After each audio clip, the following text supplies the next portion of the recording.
Hey, welcome. I thought I went live, but apparently I just clicked over into the wrong screen. I don't know what that was about. Anyway, happy to be here. Welcome to the live stream. I know this is rescheduled from Friday. Lot going on, very busy, and man, I'm grateful for today. Yesterday we had the mentorship session as per usual, and I actually got extremely nauseous. That's the first time it's happened to me in a long time. I usually don't get car sick or seasick or anything like that, or air sick, none of that. And so must have been something I ate, or I don't know, but put me out for most of the day. I still was able to do the call yesterday, and it was actually, even though that happened, I was able to maybe rise to the occasion and fight through it. And the call we had yesterday was actually really good in the mentorship, and there's a few things I wanted to share with you from that. But first, before we do that, let me punch in the Zoom code here, or the Zoom link, excuse me. So I have a Zoom link posted now at the top of the comment section for this live stream, like we always do for all our coaching calls. And you'll see that. I'm pinning that to the top now. And feel free to join that live if you'd like to come in live and ask questions. Could be anything. Could be campaign based. If you need to share your screen, take a look at campaigns together on anything from optimization, ad copy, keyword targeting, you name it, all the way to client acquisition. So if there's something you need help with on the acquisition side, actually we had some really good conversations yesterday on that, and I'll share, like I said, I'll share some of that stuff with you folks. It's very important stuff, very good stuff, and good reminders. So anyway, happy to be here. Again, I know it was rescheduled, but hey, shit happens. The point is, I always will announce any kind of a reschedule, and I will definitely make that call up. I'm not just going to let that slide. Okay, so cool. Yeah, so the Zoom room is up. You can come into that from the link, just as a friendly reminder there. At the in the comment section, you'll find that pinned to the top. And if you don't want to come into the Zoom room, that's totally okay. I forgot to mention this part. You can actually write questions into the comment section. Anything like that you might need help with, let me know. That's what these sessions are all about. Anyway, hold on just a second. Man, I had a hell of a day yesterday. Good and bad in certain ways. Like I said, I got extremely nauseous. That was bad. But had a hell of a call, and there were some cool things that I wanted to share with you. So first off, there's not at any point in you building your agency, there's not any point that which you can be at in your agency that I'm not going to be able to really help you out. And that could be everything including and not up to, but basically just anything you can imagine, and even the stuff you can't imagine yet. Whether it's mindset, whether it's client acquisition, scaling, campaigns, new strategies, split testing. I'm full of stuff like that, and that's one of the great things about I say, like, having me around. Love me or hate me, doesn't matter. If it's all about business, at least for these calls, that's what matters, right? For you to succeed. My goal is to help you do that. So as long as I show up and you show up, then we're golden, right? And you know, it's a what is it? A Tuesday, right? So we may or may not have people show up based on just time of day, right? Time of day in the middle of the week kind of a thing. Totally okay with that. As long as you guys know that I'm here, that's the main thing. And I'm going to continue doing these calls. I'm going to have some staff add coaching calls, if you will, or live streams from them. But you're also still going to have me around for whenever you need to be able to reach out to me direct. And I think that's extremely valuable, because no matter what it is that you're going through, guarantee I know where you're at, right? I've got it down to such a level where if you write something, the language you use and how you use it, I'm able to not pick it apart, but I'm definitely able to read between the lines and know what you're feeling, where you're at. I also know what your next steps are going to be, all that kind of stuff. It's pretty cool. That's good to know that there's somebody there for you that's been there, done that, and knows exactly where you're at, what to do to get through it, and can tell you all those things very, very easily and quickly. So that's cool. And the fact that person's always going to be around till I die anyway. But I'm always going to be here, right? So that's very helpful, and I know that. And I'm only looking to increase the level of support, not decrease. So there will not be a time that I can think of where I won't be doing these calls as scheduled, unless we have a reschedule, but still be doing the calls, right? I'm not going to replace myself. I will add people, right, to other live streams, and the goal is to provide more value, not less, or not replace or supplement, if you will. So not that that's necessarily a bad thing. It's just my choice. And I think, like I said, a lot of people are going to find value out of that, where if you need, for example, in the future, we have several sessions to choose from, maybe even a few times a day. You can choose those for support, and then if you need to talk to me about higher level stuff, you can save it for my calls.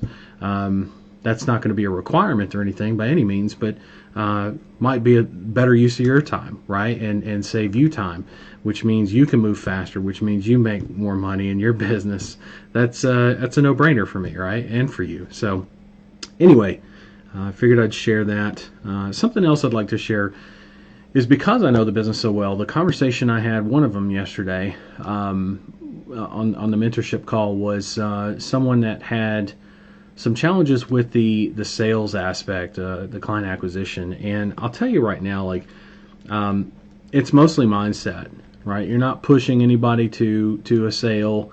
You're not a salesman. Not that those are bad things or anything. It's just not what I prefer to do or to teach. And also, mindset-wise, to think of yourself that way.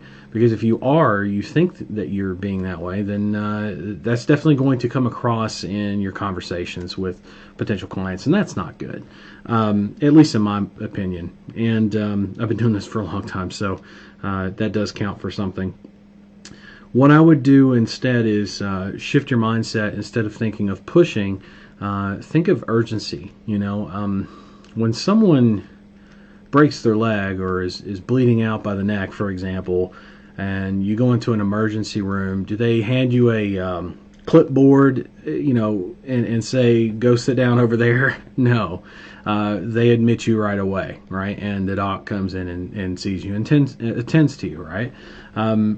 Whereas if you are going in with a sore throat to the emergency room, because you're having difficulty breathing, but you haven't passed out or anything, the ambulance didn't bring you in, you're sitting there with a friend, they're going to give you a clipboard, tell you to go sit over in the waiting room, right?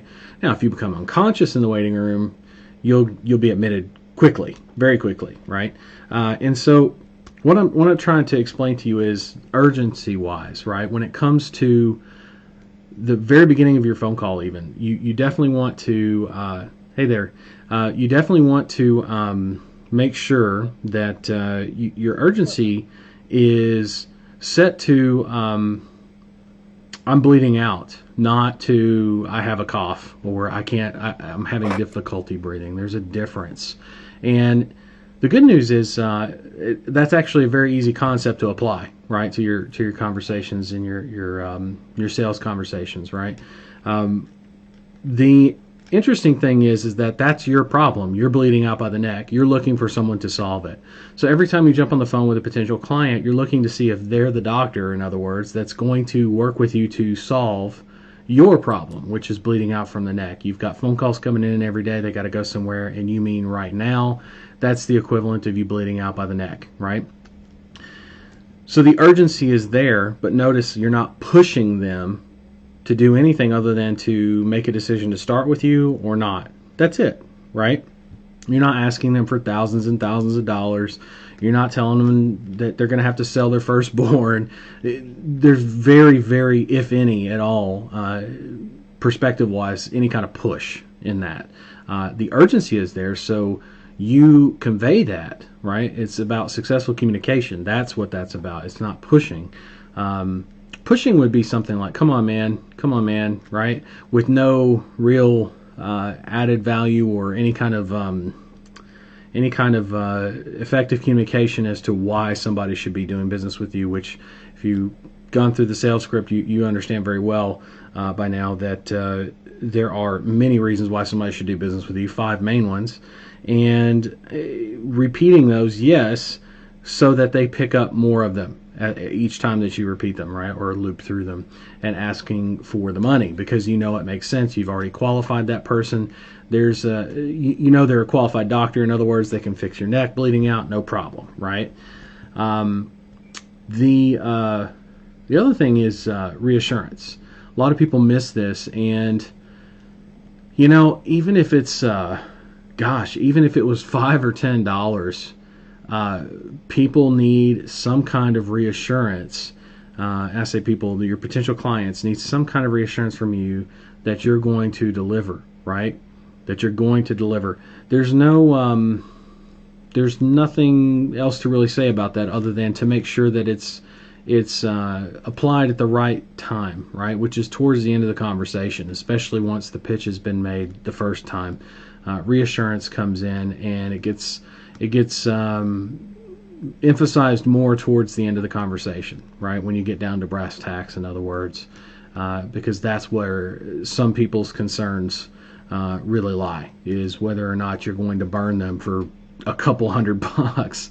And we're not trying to burn them for a couple $100. We're trying to start with them with a couple $100 to expand into thousands of dollars, sure, later on as we develop that relationship and grow that business relationship with them, right, and expand with them in business. So that's something that's usually missing from a lot of sales conversations. Almost every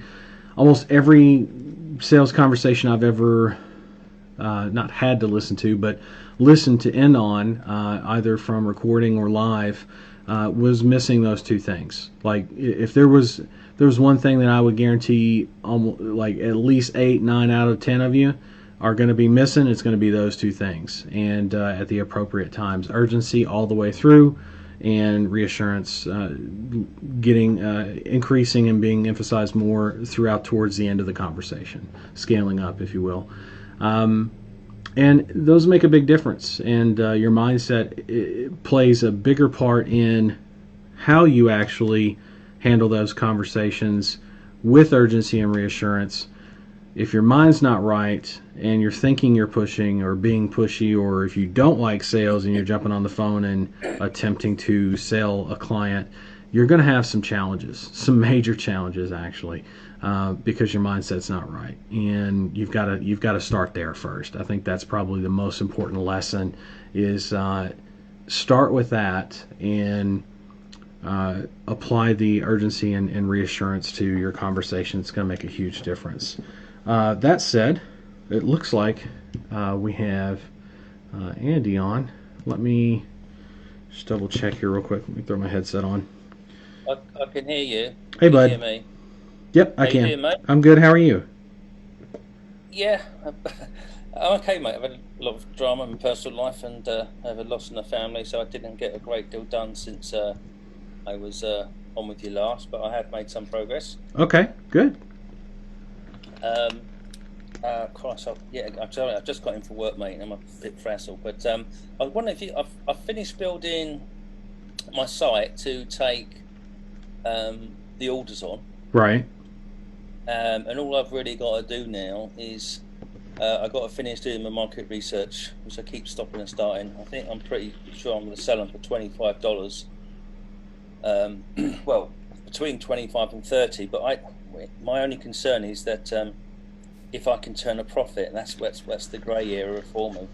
And I think the last time we spoke, you said about going for the blitz method and getting loads in to sort of counteract the losses that I'm have to substitute into the campaign.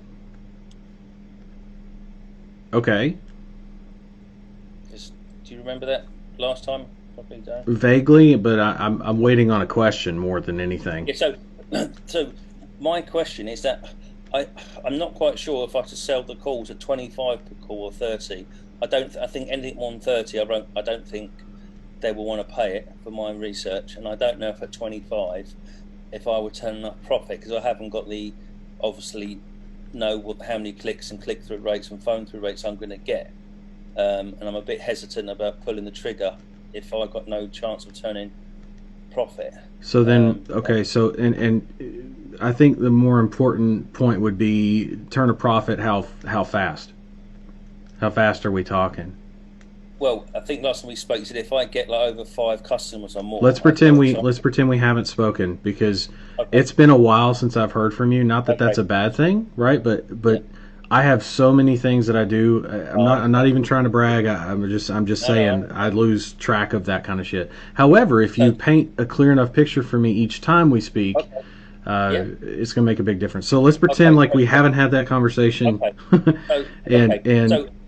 Okay, this is my sticking point now, and it's the only thing I'm really stuck on. Okay. The prospect of selling, but I can do is I'm really not sure about my final price, whether it should be 25 for tow truck. Sorry, whether I should be selling the calls at $25 or $30. I don't think the market will stand anything more than 30 from the conversations I've had. Okay. And 25 seems to be. I'm not sure if I would turn profit if I can make enough money, because I haven't seen the back ends of a campaign working before. Okay, so here's the thing. If you're that hesitant, are you going to move faster towards the result, or are you going to move slower? Lower. Right, because it's what? Here's a mindset thing for you. I'm going to help you out, okay? So and I'm asking questions to get you to give me the answers. That way they stick, right? So if you have if you're going to move slower towards the result, good or bad, are you eventually going to find a good result if you keep at this? Are you confident in that? Oh, yes, I will. Okay. So, that said, if you're moving slower towards it, is your chance of success higher or lower starting out? Starting out, it's higher if I move forward, and it's lower if I don't. Much lower. Right, because you're moving slower, right? Yeah. Because you're uncertain. And so uncertainty breeds what? It just brings. You're just not very confident about it. You procrastinate, basically. Right, but uncertainty breeds what? The unknown is what? Fear. Yeah, people fear the unknown. That's the basic psychology there. And here's the thing: is like you don't have to be a psych major to know that, because you gave me the answer. Everybody knows you fear the unknown, but how does it apply to this context? Well, if you continue to progress on an unknown and the unknown bothers you. So some people, let me kind of point this out. Some people are able to short circuit that, at least for a limited time, the unknown, if you will, and say, fuck it, I'm just going to do it, right? And how many times have you heard people, even people I've trained, where they're like, you know what, man, I just decided one day I was just going to do it, fuck it. If it's good, great. If it's not, okay, right? They just have that attitude of, I'm just going to do it. And that's their short circuit, if you will, right? Now, not everybody can do that, I understand. So there's an alternative for you. What would that alternative be? I think we have discussed this, but I just want to. I know I've discussed it. I just don't remember if I've discussed it with you or not. If you are uncertain about whether you can produce in a campaign, what do you, and it's keeping you from doing what you need to do, then what do you need to do? Send some calls to any company before I start to sell them. Is that right? The flyant, yeah, the fake client, right? The flyant. Yeah. Yep.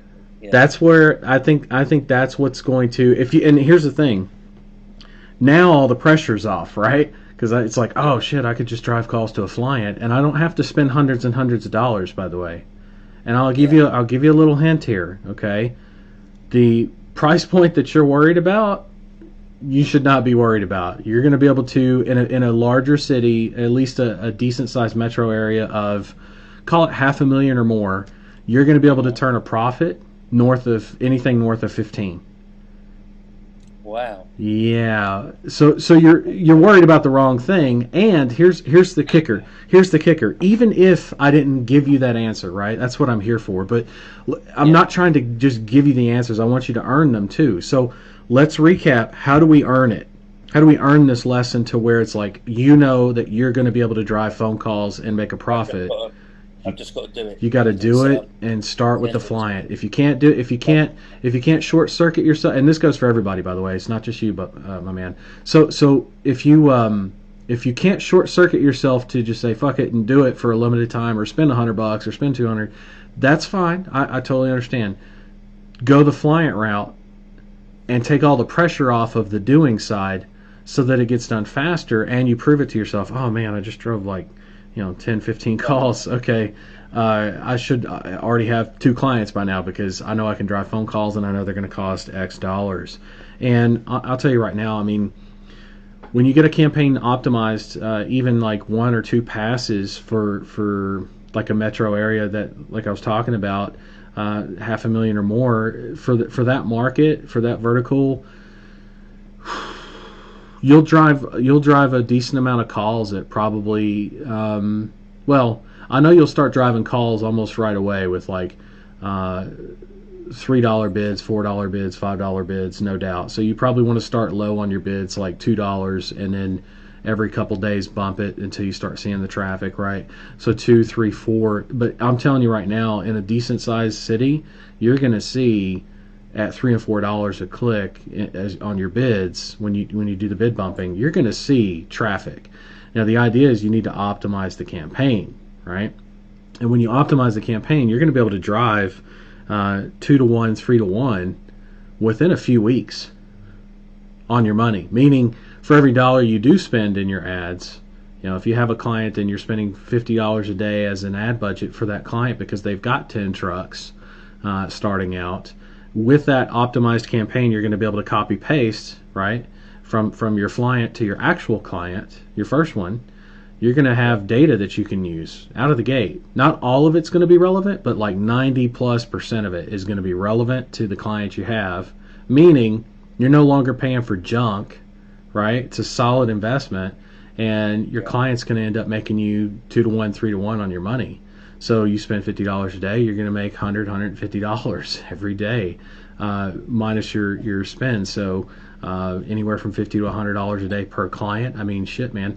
In the towing vertical, one client that has, call it like 4 or 5 trucks, can be a $50 to $100 a day profit, mind you, client, and that's 30 days a month.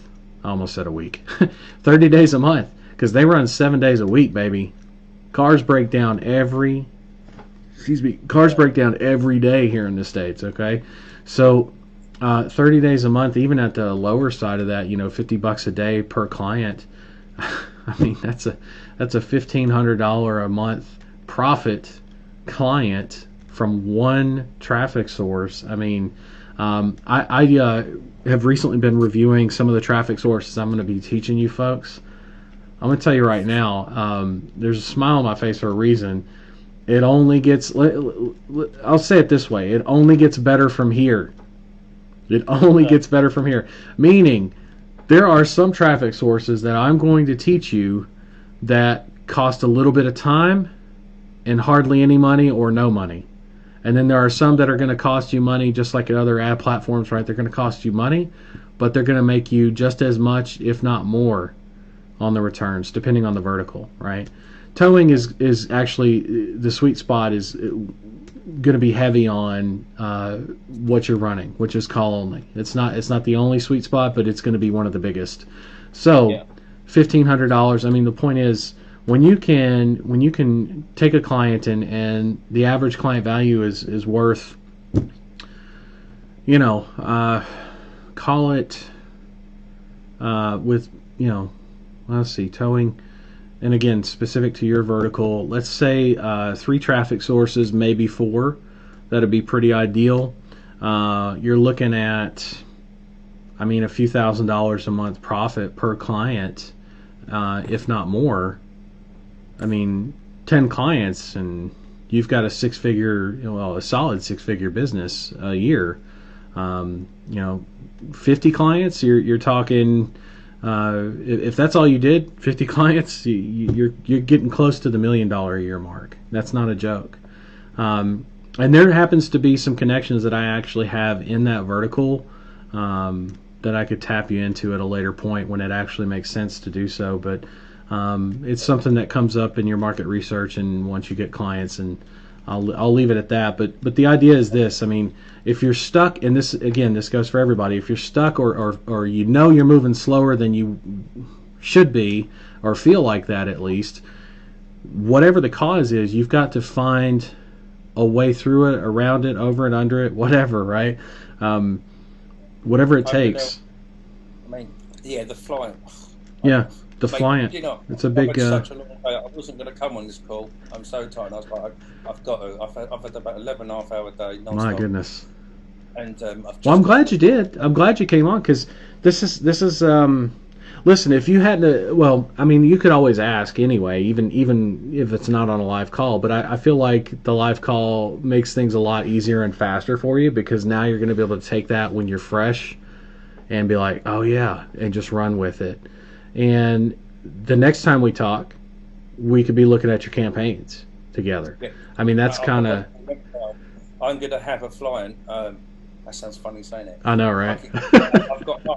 I'm only doing half a day on Friday, so I'm on it on all day Friday and Saturday, and I just get on the phone manually and just, or I might, I just send them anywhere.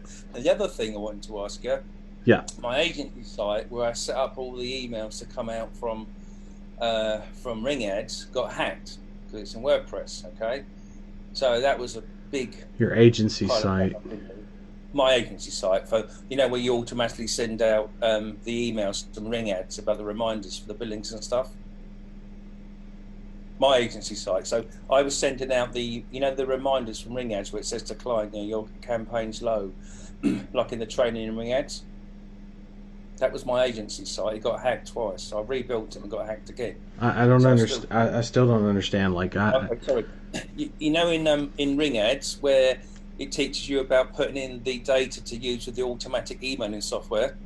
The automatic email. You're talking about Mailgun. Mailgun, yeah. Right. To send out the invoices and reminders for the campaigns.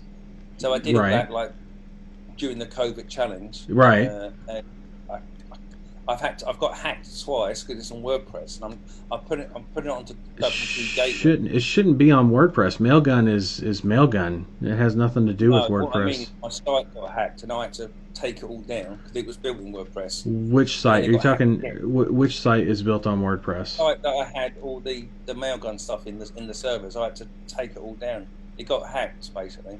Okay, I'm not understanding what Mailgun has to do with WordPress. You're losing me there. We had to go into the website to put in all the I can't even remember it. So it was really hard for me to do all the stuff about automatic emailing. Right. Okay. So let's clarify a few things first. With what I teach you in connecting the API for Mailgun to Ring Ads so that your notifications get sent out to your client base, that has nothing to do with WordPress whatsoever, at all. I got hacked, so I had to strip the whole lot and start again. Now, when you say your site, right, and I understand what website is, and I'm not trying to be facetious, but there's a couple different websites I teach you to build, and that's it. So I'm not sure if you're talking about one of those, or if you're talking about something that's completely unrelated to. No, it was my main agency website. Yeah. Okay, I teach you to build a client template.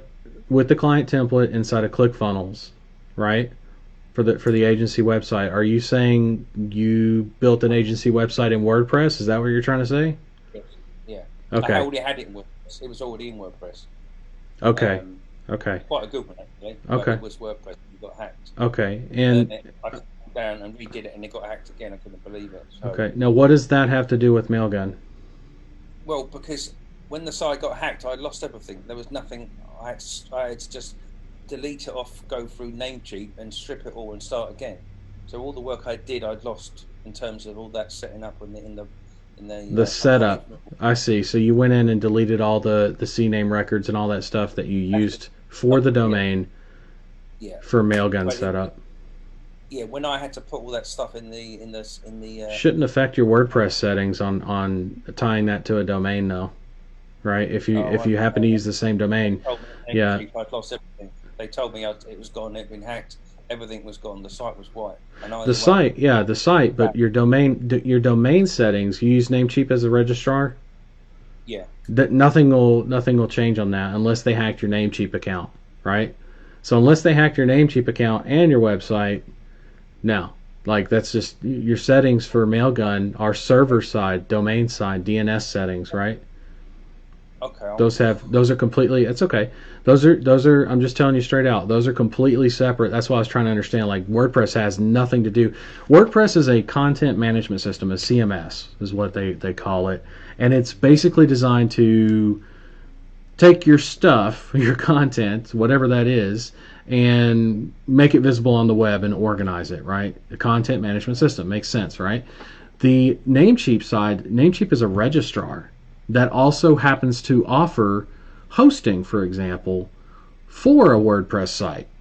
Okay. I had it hosted on However, Namecheap as well. right. Okay. So, however, the domain itself inside of Namecheap is on the registrar level, not a hosting level, not a WordPress level at all. It's completely Yeah, but separate. all the stuff that was in that automatic emailing, whatever, I can't even remember. It was all, I couldn't do anything with it. It was gone. The whole site was God, I don't even know what they did to it. A guy at well, I didn't even talk. It was all by the chat. So Okay. all that stuff I did Yeah. to set up the automatic billing and software and receipt stuff has got lost. So coming back round, so when I'm going to do the flying, so I can get the calls recorded, how do I do that in Ring Ads now that all that's gone? You're going to have to. Well, first off, I'm trying to explain to you that Yeah, it's really difficult for me to explain this to you because it sounds like you're just not getting the concept. WordPress is a content management system, and I'm telling you straight out from personal experience, many years of dealing with websites and registrars. yeah, WordPress has nothing to do with your domain, okay? Except for the fact that when you type in a domain, it happens to show WordPress. So even though somebody hacked your site, they can hack your site all day long. But unless they hacked your Namecheap account, like your actual login to Namecheap, right? There's a totally different login there, okay? Not WordPress. I'm talking Namecheap, right? The registrar. They can't mess with any of the DNS settings. DNS settings, that's what I taught you to do for Mailgun, right? Completely, that's it's domain level, not WordPress level. Look at my camera here. Domain level, not WordPress level. Domain level applies to Mailgun. You follow? yeah. Has nothing to do with whether you have a website on that domain. You don't have to host a website on that domain if you don't want to, and you can still run it with Mailgun. Does that make sense? If you have the Yes. settings in Namecheap under the domain at the domain level, you do not have to have a website tied to that domain if you don't want, and you can still run your Mailgun settings. Do you follow? Too late now because That's I fine. started to use That's fine. I just stuff. want to make sure you Yeah, understand that concept. That's all I'm trying to do right well, now. Namecheap told me different. It was so Okay. technical. I get that. I get that. You Uh, could have asked. so You could have asked. I could have helped you with that. Here's the deal. You're gonna have to, if you don't have Mailgun settings on your domain, you're gonna have to go through that setup again, right? There's just no other well, I'm way. trying to do. I'm trying to do it now with WP Gateway. Um, No. because You're missing what I'm saying. Mailgun, right? Because your question to me was, how do I set up a client inside of Ring Ads if all my shit is gone on the Mailgun side, right? yeah, Okay, well, that has nothing. WP my ass, right? Nothing has. WP doesn't have anything to do with Mailgun, my man. Listen to me. Write it down if you got to. I know you're tired, but listen to me because I've said it several times. I'm gonna say it again. Mailgun has nothing to do with WordPress or your site. And you do not have to have a site to have a client, right? All you need is your Mailgun settings API'd into Ring Ads. That's it, right. right? So, you follow what I'm saying, right? I just say that Mel, the people on Namecheap told me all this different. I've had three anyway. It's a right. I know I've got it on my Here's the head. thing, Andy. Do the people at Namecheap, while they know their company and they know their logins and all that kind of stuff in their systems, do they know the pay-per-call business or what I've taught you to do? No, they don't. Not even close. Okay. So they're never going to fully understand what it is you're trying to do, which is one of the many, many, many reasons I teach you to do what? I can't think. Go on. Sorry. To follow what I give you. Right. Because as soon as you start, I'll give you an example. Not that people can't hack ClickFunnels. I'm sure it can be hacked. I haven't seen it ever get hacked, right? And what's the one thing I teach you to build your client agency site on? ClickFunnels. Okay. Okay. Well, I mean, I'm just saying, right? I'm just saying. I'm not. I already had the agency site for about a year. It was my company, the business name. So you're saying I should do it through my tow truck site then, not my agency site? I'm saying if you build an agency site, it should be built on ClickFunnels with my template. That's what I'm saying. Oh, I've done that. That's done. That's done. That. Okay, so what's the WordPress site for then? Well, that, like I said, that is my login that I've got on. It's my agency website. That's the name of my company. I've got a company. I'm in incorporated. Okay. It's a limited. But you're not sending your potential clients to there to check out, right? No. So then why do you even need that site? Okay. I'm trying to understand why you even need it. You know what I mean? I'm not saying don't put it up. I'm just saying that doesn't sound like something you need to get done right now to make money. You know what I mean? Okay. Does that make sense? Yeah, it does. I mean, I would say focus on the things that the money making activities, right? You're talking about it. You're talking about an agency site that nobody's ever going to see, really, or maybe they see it, but many, many months or years down the road, like it's not what you've created and are going to be using. Hold on a second. I've got myself in a complete tailspin with this. That's okay. That's okay. I just need you to understand the difference between, Mailgun and the API. I mean, I would highly recommend going back through that training, setting it all up, taking things with a grain of salt if it's not been taught, I mean, because you're going to end up with people that don't know what it is that you were taught, telling you to do shit that doesn't make sense for you to actually do.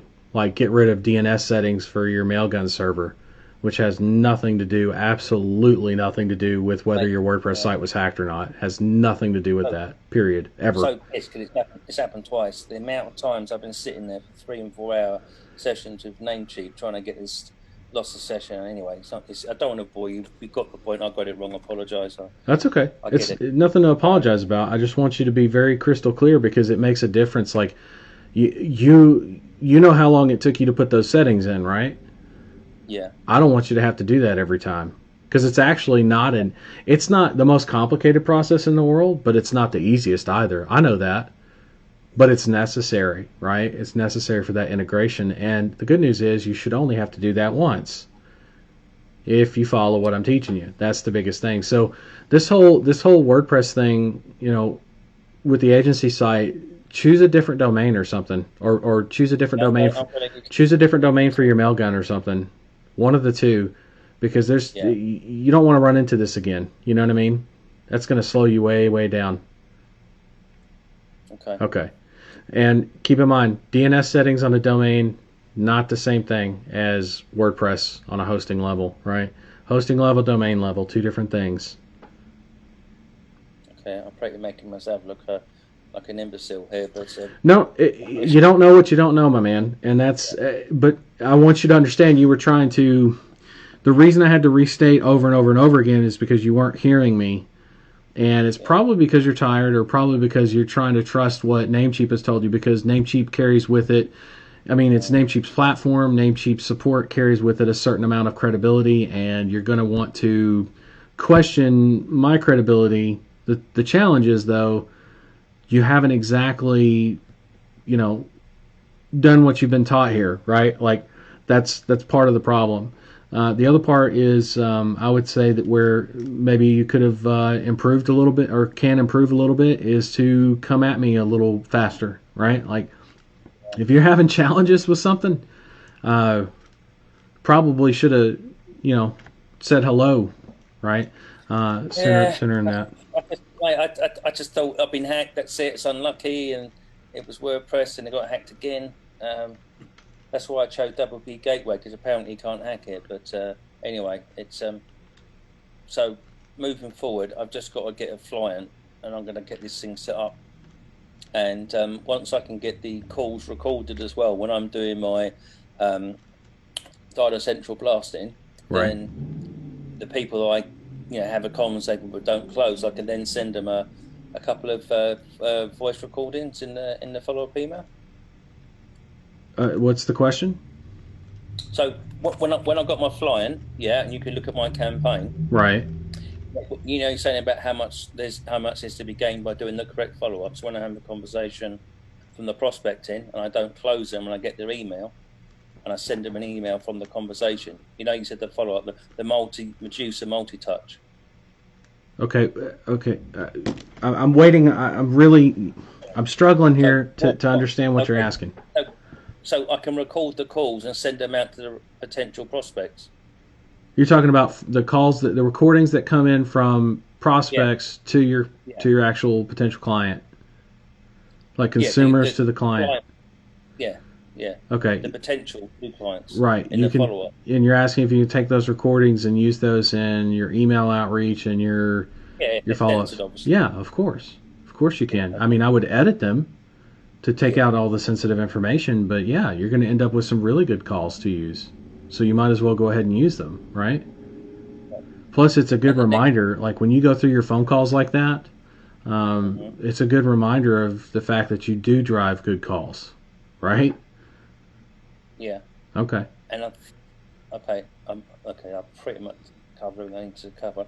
And one other thing, so those recorded calls, once they're edited, I think you said I should add them to the agency site.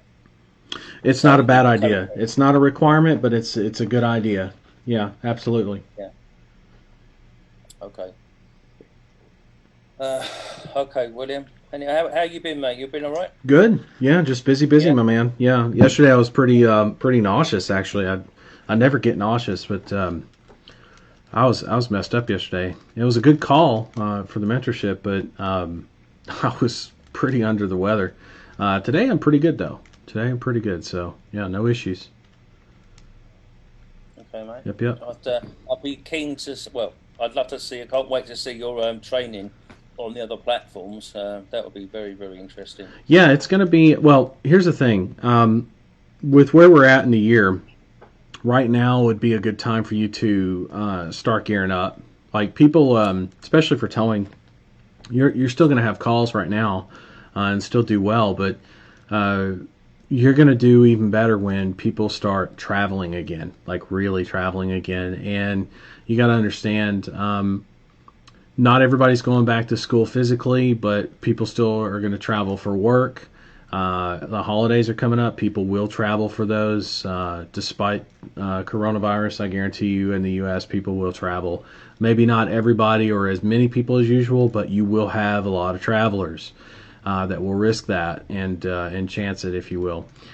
So people's cars break down, get stuck in the weather, that kind of stuff, right? So towing is going to be good for all of that. You want to position yourself right now. Now is the time to get clients. Now, August, September, October, leading into the fourth quarter, and then November, December is a great time for client acquisition. But for you, it's also going to be a good time for the actual payouts of the calls for your clients. So, I mean, if there was ever a time for you to, it's not like it's going to be too late in January or something, but if there was ever a sweet spot, this would be it right here, right now. So I would say get on it, right? Not slow down, speed up, right?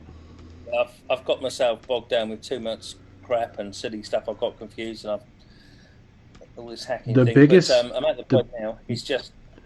Yeah, I was gonna say the biggest thing, man. Focus in on what I teach. I'm not saying that you have to do that forever either.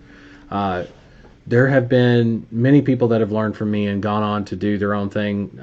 I think way too early in a lot of cases, but still been successful to the tune of 6 figures and up. I mean, so maybe that was enough for them, right? And that's great. But at the same time, like, I'm just trying to get you moving, right? Um, But now I'm listen. I don't care what it costs me. I can throw $150, $200. It's not a problem at a flying just to get some calls in. But once I get that and I've got that confidence, I've got no problem on the phone and doing the prospecting. I've just been so, I don't know, what's the word? I'm not great technically. Put it like that. well, the good Um, news is you don't have to be, right? I've laid it out for you to a point, step by step, and then when it comes to the optimization stuff, we can work on that together. I don't have a problem doing that. It's one of the reasons why I still do these calls, and I'm going to continue doing them. So that's something we can work on together. There will be training on that, but for now, actually, there already is training on it. But I mean, formal training outside of the guides and all that. But there's these live calls that you can use, and then you've got a long way to go before. I say a long way. You can travel a long way in a short time, by the way. yeah, But you've got some work to do, and it sounds like you're getting not distracted because that's not the right word. in You're a, getting sidetracked, yeah, and it's not intentional, which is good. It's not like you're self-sabotaging, and you're very self-aware enough to know that you're slowing down because of the fact that you don't know if you can produce. We fixed that, so that's not going to be an issue. Now it just seems like it's going to come down more to like following what I teach, and not forever, just for now, right, and for the foreseeable future. When you get north of 50 clients and you want to try some of your own shit because you have the money to do so, and you just have a feeling to, by all means, my man, and maybe you'll teach me something. It's happened before, okay, but that doesn't mean that you start there, right? That's where everybody yeah, kind of goes. I say everybody. That's where a lot of people that screw up out of the gate screw up. They think that they can just go out and, yeah, I heard what he said, or yeah, I've already tried this, or I've already tried that, but they haven't tried it with this business model or the way that I teach it specifically, and they screw it up. And it can be recovered from. Just understand, every time you do that, it costs you momentum. So, for example, you've already gone through the setup of your mail gun, right? yeah, Now you're having to retrace your steps and kind of rebuild that, you know, that section that was already built and should have been built to last, like not be torn down, right? So there's a lot of momentum loss that comes with that. That doesn't mean that you're going to be down and out forever. It just means it's mental. Yeah, you got to be mindful of that. Keep an eye on it because that will affect your mindset. I mean, yeah, it's hard to explain, but a lot of people just don't see it. I don't know why, but they think shit happens yeah. magically, and they think that No, clients come in and that calls come in just magically without doing any work, and then when they do the work because they realize that it's going to take the work, then they're like, okay, they have a complete misconception of where they can go from there, or that they're done, like they've hit their ceiling or whatever their comfort level is, because people tend to self-sabotage at certain financial levels and shit. Like, there's a lot of stuff that there's a road ahead of you, right? As an entrepreneur, not just as a guy in pay per call, right? can I ask you another question? So, Sure. like, yeah, I know when, like, I can take it. I'm a big boy when I've been procrastinating, fearful, right? But I'm going to get that flying, and I'm going to have that campaign running by Monday. The latest, it'll probably running Sunday. Okay. Sorry, Monday, Sunday, yeah. So moving on from that, now I've got the agency site, and I've got all the data. I've uploaded and done all the stuff with Data Central. It's all uploaded. I've gone and done my call with Jerry. In fact, I did it ages ago, and all this stuff happened between us. I didn't, but I'm going to be prospecting for I'm probably going to be doing about 3 hours, 2 to 3 hours on a Friday afternoon, and maybe 2 hours on a Saturday Okay. on the Data Central. Do you think that's adequate to get a decent enough result if I can do that week in, week If out? you're tracking, yeah, yes, I do. Because just yesterday on the mentorship, somebody came to me with 6 hours worth of prospecting, and numbers wise, they had enough to close some deals. They hadn't yet because they were missing a few things, mainly the things I was talking about earlier in this call, which was urgency and reassurance. Um, However, I also know that person, I'm confident in that person, in their ability to implement what I taught them yesterday. If they haven't already gotten a client, I'm sure they will soon. But the point is that I know where they were at because they track their numbers, the way I teach you to track. So if you're tracking your numbers as you prospect, for 5 hours worth of dialing, even if you really, really suck, and I say dialing, I mean using Dialer Central initially, and emailing. If you spent 5 hours doing that between Friday and Saturday, when you're really, really humming along, you should have a client an hour, a client every 2 hours at the worst. But starting out, one every three, one every four. So with 5 hours in, you should have at least one, maybe two, right? You'll see a different side of me when I start prospecting.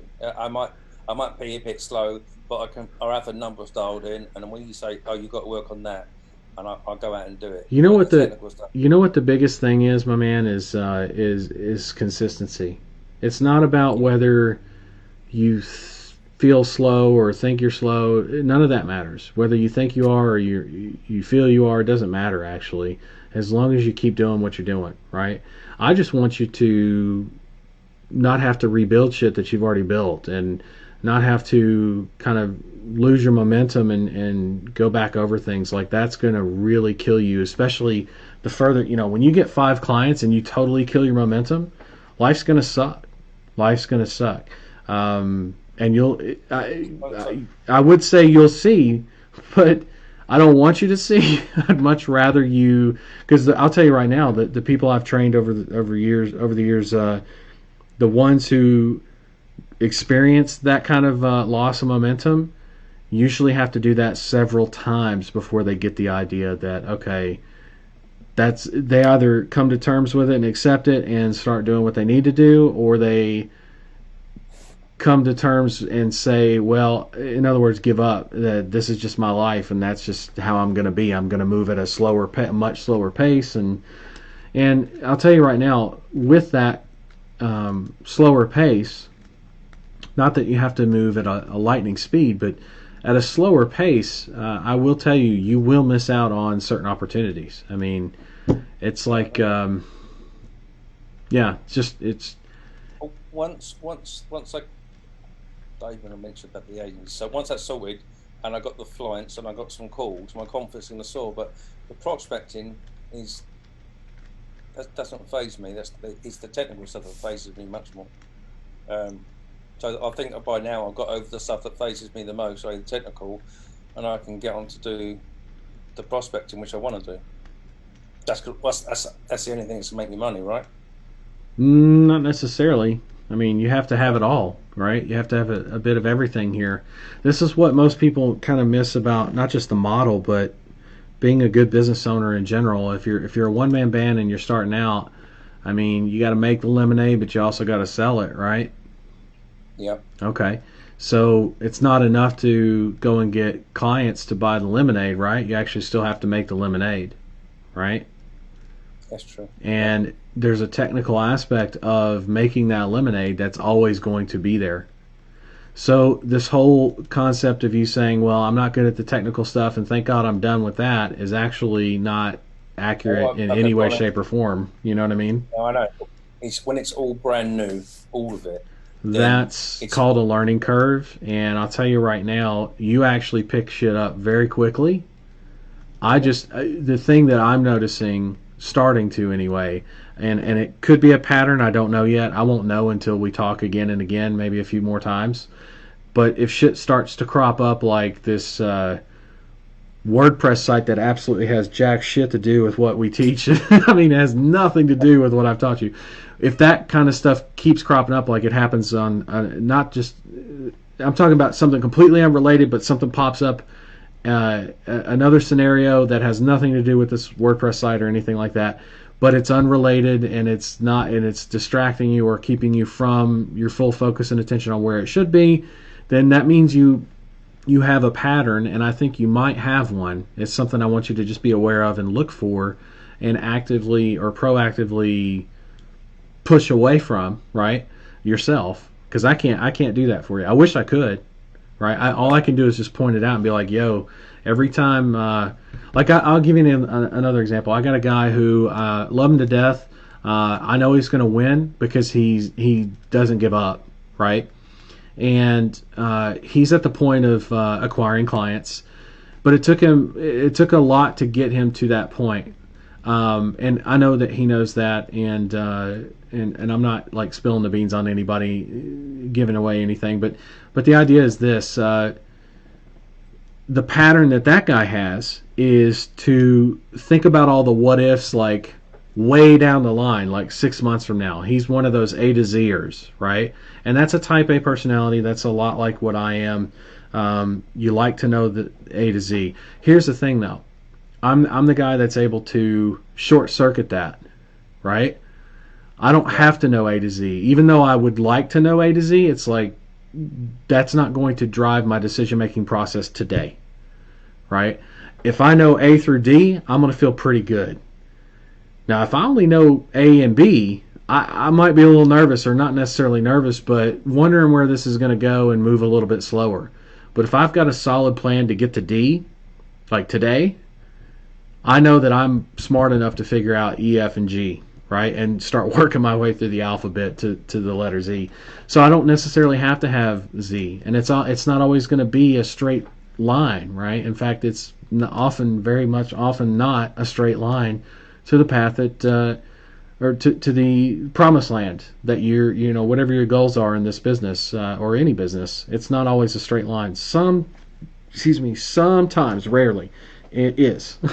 The good news is I've straightened out as many curves as possible to get you from A to Z quickly, while shortening the learning curve as much as possible, so that you don't have to do as much thinking on some of the things that would rob you of days, hours, weeks of your time, and would rob you completely of your momentum. So it's probably the reason why most people don't do pay-per call, is because they think they have to do all that kind of stuff on their own and not have any guidance and all that. You're right. I have lost momentum, and I'm aware of it. But well, the good news is you can get it back fairly easily. I say fairly easily because right now you are a very small ship in the water, and small ships turn faster in the water, right? Yeah. Than a bigger ship. Like an ocean tanker, is not gonna. It's not gonna. It takes like a half an hour to turn that thing. Start turning it, right? Whereas a dinghy, I mean, you can whip that motor behind you with one little swing, and it's not exactly a 90-degree turn, but it's pretty quick, right? That's my point, is like when you get it 5 clients in, 10 clients in, and you lose momentum, then man, that shit's gonna hurt. It's gonna be like, man, it's taking forever. Man, this is slow. Huh? I remember you saying about the run up to Christmas, and yes, if I get my head down prospecting for like 4 or 5 hours a week, look from next week, or maybe even this weekend moving forward, then I can optimize the campaigns. But plus, I've got all the follow up I can do for the people I can't close on the spot. Then I start calling them back and sending them out the recorded calls. Then as I get more confidence, get more clients, I get more confidence, and I get more calls, I get more confidence, and it builds. If I keep pushing forward, obviously, if I take my foot off the gas. But my work goes very quiet in December in direct sales. It's almost dead. There's nothing to do almost. So by the end of November, my work will be dropping off in my day job. Good, because we're going to do a blitz this year. We're going to do another blitz this year. It's not going to be the same. It's going to be better, actually. There's a lot that we're going to do differently this year. Okay. Yep. So you're doing like another challenge, you mean, or something? Yeah. Oh yeah. Yeah. For everybody. Yeah. There's going to be some cool shit that we're going to do together. So yeah. And I'll be in the mix with you guys actually this time around. Tell us what month it'll be, mate. December Blitz. December Blitz. So okay. Yeah, we'll probably, and just as a full disclosure and heads up, I'm not announcing this yet. It's not time. Probably fourth quarter, so sometime in October, like a month and a half from now, we'll be talking about this and gearing up for it all of October. November, we'll do towards the end, like around Thanksgiving, we'll do some 2 or 3 day setup, make sure everybody's good and ready to go, and then we'll jump into the December Blitz. And the December Blitz historically, for the last few years that I've done it, it has started at midnight on the 1st and goes all the way, well, not midnight on the 1st, but 11:59 p.m. of the what is that, 31st or 30th? November 30th, right? So 30th. 30 days. Yeah. Yes. So 11:59 p.m. Pacific Standard Time, November 30th, which is why we were going to do a few days prep before then. So any client you get that has the date of December 1st on it, on the receipt, right, that's going to count towards whatever it is that we do, which I'm not going to announce right now. But the idea is goes from the 1st to midnight, New Year's Eve, baby. So basically all the way from the 1st to the 31st of December, we're going to do. That's put a rocket on my ass because all I want to do with them is just quit my job because it takes me a lot of time. I do okay money-wise, but it's not what I want to do. And yeah, Well, I'm telling you right now, the vertical you're in, with me always going to be around, and I say always going to be around. I mean, as long as I'm breathing, I'm going to be on these calls, even if they're rescheduled from time to time. I'll still be here. And between that, continued support, development on the platform, like there's no reason why right now, as things stand, you can't be making 6 figures a year, no problem. Like without even flinching, right? I'm quitting my job and moving to Spain, mate. You're gonna move to Spain? Oh, mate, I've lived in Spain. I'm leaving the UK. Forget about it. We're coming to winter now. It's already pitch black when this call started. A lot of Brits in Spain. A lot of Brits in Spain.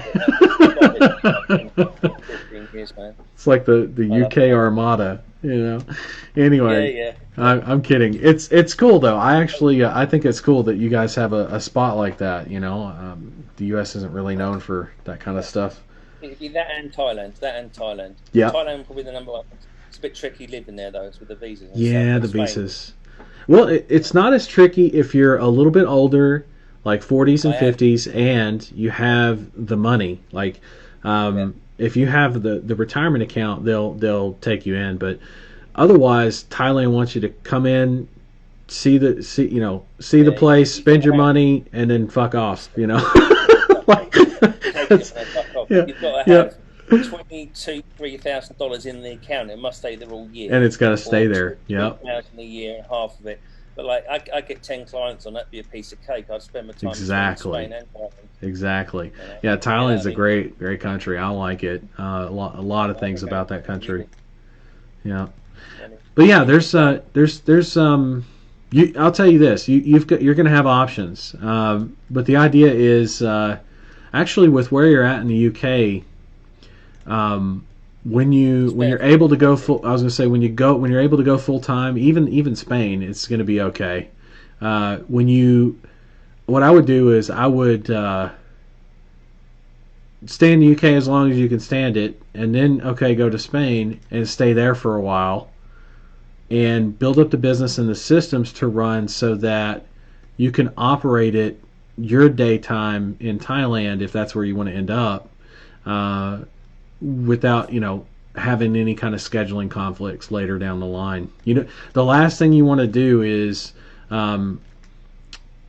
be in Thailand and have the obligations that you have now, if that makes sense, and try to run this business, because prospecting, exactly, you wouldn't be able to do it. Right. Okay, so you get what I'm saying. But ultimately you can end up there and kind of graduate to that with no problem if you've got the systems and processes in place to do that, and the right hires. Yeah, you'll be fine. If I take, listen, just August is nearly finished. If it takes me, it's 4 months. I've got the rest of the year: September, October, November, December. If I can get 5k a month net profit, I'm off. Done. See you later. Adios. Well, you should be able to do. We should be able to do. I'll tell you this: you can do that as a one-man shop. You don't actually have to have any hires to do that. I'm not saying that's the way you would want to go if you're trying to grow the business, but to get to that level to where you free yourself up financially and mentally, I think a lot would help a lot, and that's not something that you have to have a ton of clients to achieve. I mean, I just told you a decent size, not even a decent size client, like a lower size client in a decent size city. So a client that's got a few trucks on the road, half a dozen or so, in a city of 500,000, around about, that's a $1,500 profit a month client, with an okay campaign, not even like super super dialed in, but like that's a decent campaign, and you're going to be charging a lot less than $25 too. But I'll leave that for when you run the Flyant campaign and you start learning, right? And I would also challenge you to, when you get a chance, revisit your market research. Okay. Revisit your market research, because there's some things about your market that I want you to discover, and we can have some conversations about those and why those things are the way they are. But do some better market research, and we'll talk about that. But there's a lot that I could share with you for sure. Okay, man. I'm so glad I come on this call now. I felt like an idiot, and I thought, No, don't you dare. Just be aware. Like I said, the biggest thing for you that I can see, just so that we make sure it doesn't develop into a bad habit or into a pattern, is make sure that nothing outside of what I've taught you is robbing you of what I've taught you. I think that's the biggest thing, because if you can do that, then I know, and the only thing that robs your momentum at that point are things that are beyond your control, such as the loss of a family member, which I'm sorry to hear about, by the way. But that is something that, again, beyond your control, can't do shit about. Just gotta deal with it, right? Process it as best as you can, and life goes on at some point. I hate saying that, but it's the truth. And from a business perspective, that's not something, again, it's beyond your control. It's not something that you can manage really or have control over completely. So you do the best you can do with that. But the things like that you can control, such as what you create, those are things that have the potential to rob you of what I'm teaching. So as long as you're aware of that and you maintain kind of that protection or firewall, if you will, kind of keep that stuff separate. Because I'm not saying you want to, listen folks, if you want to build your own agency website, this is for everybody. If you want to go build an agency website that has nothing to do with the templates I've given you, and if you want to run it for SEO clients for an existing business that you have, I'm not going to knock your ass for that. I'm not going to knock you down in the dirt for that. It's not something I would do. However, it was a year old, and I just figured when it's an agency, I got it coming through my company name. So I just thought, I already had it. I didn't build it. It's over a year old. Right, and see, a lot of us bring existing, not baggage, but existing assets and sometimes baggage into situations where you can, with what I've given you and what I've taught you, you can start fresh. You don't have to have any of that stuff. You shouldn't have any of that stuff laying around with the ability to affect or directly impact with what I've taught you, because that's going to cost you, as you found out. And I just don't want you to have to learn that lesson over and over again, because I've seen that. Typically we're creatures of habit. Not all of us, but most of us are. And so what that means is, if we screw up in a certain way, in a type of way, like let me think. Let me think of how I want to describe this. Keep in mind, I'm not a psych major or anything, so I'm trying to explain something it's based on patterns. If you eat unhealthy every day, are you likely to, keep eating and keep eating unhealthy, right? Even if there are certain dangers implied, right? It's only when a dramatic shift or something happens mindset-wise that's how you see people go cold turkey with smoking or with eating habits and working out, things like that. They just go cold turkey one day because they had a heart attack, or they lost somebody from due to lung cancer, or whatever it is, right? Those are life changes and things that happen that change our patterns. However, those patterns will remain, right? And there are people that are in like super great shape that talk about deep down inside, I'm still just a fat kid, right? Like people talk about that, or deep down inside, even though I don't smoke, I'm still a smoker. Like I'm a smoker at heart, even though I don't smoke, kind of a thing. Drinkers, same thing. Like if you look at Alcoholics Anonymous, Narcotics Anonymous, you've got admitting that you're an alcoholic, right? If you are one, I'm just saying, and there's nothing necessarily wrong with that, but the idea is being honest with yourself that you are, and even though you're in recovery, you're still one, right? Even though you're sober, you're still one. And it's not a lot of people take that as a negative connotation, or like some kind of a badge of dishonor or something. I actually think it's one of the bravest things, most courageous things somebody could do is to just be truthful to themselves, right? Like, you know, I'm in that club, mate. I'm in that club. Let's just leave it at that. I'm in that club. Okay, so you totally get what I'm saying. And so when I say there's habits and patterns, I'm not asking you to change who you are, right? I'm not asking you to change who you are. I'm just asking you to be more aware of and upfront. And I know you will be, because we've already gone through that, and you had no problems with that. But I want you to see what's coming at you, and for you to know that it's coming at you and see it now, and then know why it's coming at you and what you can choose to do about it. And I know if I give you that information in terms of, like, if I'm able to help you see those things, know what they are, see them coming, know how to deal with them, and now all that's left in your plate, on your plate, is the choice, then I know that my job is done. Like, you're going to make your choice. And I've seen people make choices that are just, you know, they are what they are.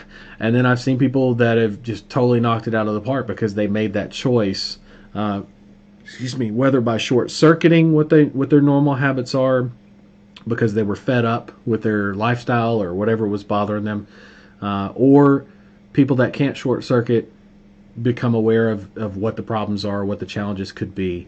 And so with that, I just want to make sure that you see what I see. And what I see is you are, and it's not a bad thing, it's just something that, again, just to be aware of and to head it off at the pass, right? Kind of like a coach would tell somebody who's leaning too hard on their left leg, hey, you're leaning too hard on your left leg when you're running the track. Not saying that's necessarily a bad thing, but it's also something you probably want to be aware of and not wonder why your left leg's hurting all the time. You know, this is amazing advice. This is what, you know, like getting free coaching from, because everything you said is right, and I can take it. So probably what a lot of recovery's done for me is looking at the part I played in my thoughts. Well, here's how I look at it. Here's how I look at it.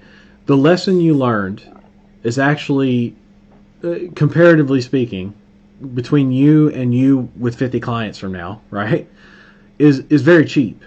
It's a very cheap lesson. And I don't want you to beat yourself up about the whole no momentum thing, because you're in a smaller boat right now, so it's easier for you to get that momentum back, right, and shift course. I'm more concerned about you as the captain of a smaller boat, graduating up to the bigger boats as we go.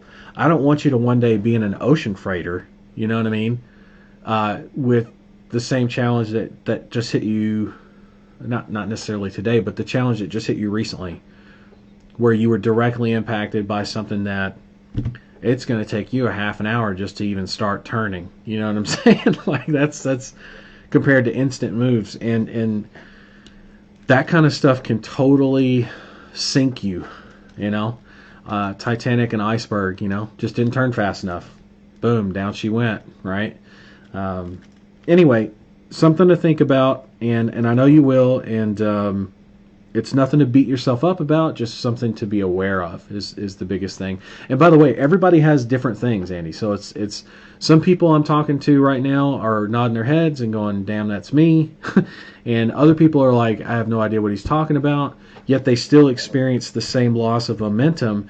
They experienced it because they have to know what A to Z is first, or they experience it because they've already tried something and have it set in their mind that ringless voicemail doesn't work or whatever, right? Because they've already tried it. They tried it 2 years ago. Shit didn't work. It's dead, right? That's where their head's at, and they can't get past that or around it or short circuit it. So anyway, Hey, talk about, I think I've never seen. I mean, you look at like Cam website and Call Zoo and that, which I'd never bothered to sell. It seems too blooming hard. But like, I think the way you teach it with the Dial Essential, it's just amazing. I can come home from work for almost half a day. I can plug in and I can prospect the shit out of hundreds and hundreds of businesses, and maybe I only have 20 or 30 conversations, but I can close 2 or 3 customers who might up being $1,000 a month each net, with maybe 2 or 3 to come in over the following month for the follow up. And each time I do that, I can gain $1,000 a month out of, I don't know, 4 or 5 hours. That's how I see it. yeah, and it adds up. I mean, your annual income definitely skyrockets. I mean, if you look at it on an annual basis, each client that's worth it, and keep in mind your clients are going to be on average worth at least 1,500, not not 1,000. So profit wise, so 1,500. I mean, shit, dude. That's $18,000 for every client you get on an annual. So think of it like this: every client you get in your business, if you're doing it right, and by right I don't mean my way or anything. I mean doing it well, right? Not even the best or perfect or anything, right? I'm talking about just doing it well. There's a difference between doing things perfect and doing things well. Okay, so just by doing it well, you're gonna every time you get a client in to your agency, you just gave yourself an $18,000 a year raise. Yeah, man, that's motivation. 3 clients and you're $54,000 a year US, right? I mean, Thailand. so 6 clients is 6 figures. Go figure. Yeah, 108 grand yeah, a year. And yeah. so 50 clients, you see what I was saying about approaching, 10. So what is that? That's 6 times 8, 800,000. Yeah, 800,000 is very, very, excuse me, 800,000 a year it would be, right? Something like that. 800 and change, 900 and change. You're approaching $1 million a year just by doing things well and having 50 clients in your vertical. So something to think about. Okay, mate. Listen, brilliant. God bless you, mate. Thanks for this. This is so much information, so much help. Thank you, mate. Well, you're more than welcome, man. It's always a pleasure to talk to you. And again, sorry for your loss, but I don't want you to take that as something that No, I don't want you to take it hard that on a business level, like, oh, I wasn't able to do X, Y, Z in the business because of. No, no, no. Life happens. The whole purpose of the business is to make it so that when stuff like that happens, you're able to spend more time, not less, right? And more money, not less, and more attention. exactly. Yeah, you get it. Okay. So, Before you go, one last thing. shoot. Next time we speak, Yes. I'm going to be looking at my campaign, e-units only for the flying. Okay. Okay? I'm ready. I'm ready to go, my man. Mate, I'll let you go, Mark. I've taken that loads of time. I appreciate it so much. All right, Thank you. get some rest and hit it hard because I know you know what comes next. I do, mate. All right. December. All right. Cheers, mate. All right. Bye for now. Thanks. Bye. We got Doug on. I'm not sure if Doug was wanting to say anything or. Hey William, how you doing? Hey, bud. I just been quietly learning here. Okay. I, Nothing wrong with I've that. yeah, I kind of went through the same thing. My dad is essentially, they gave him like 6 to 10 days to live. Oh, Jesus.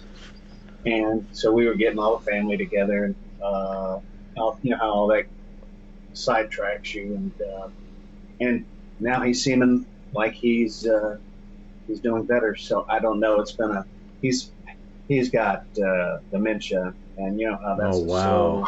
slow Wow. burn. Yeah.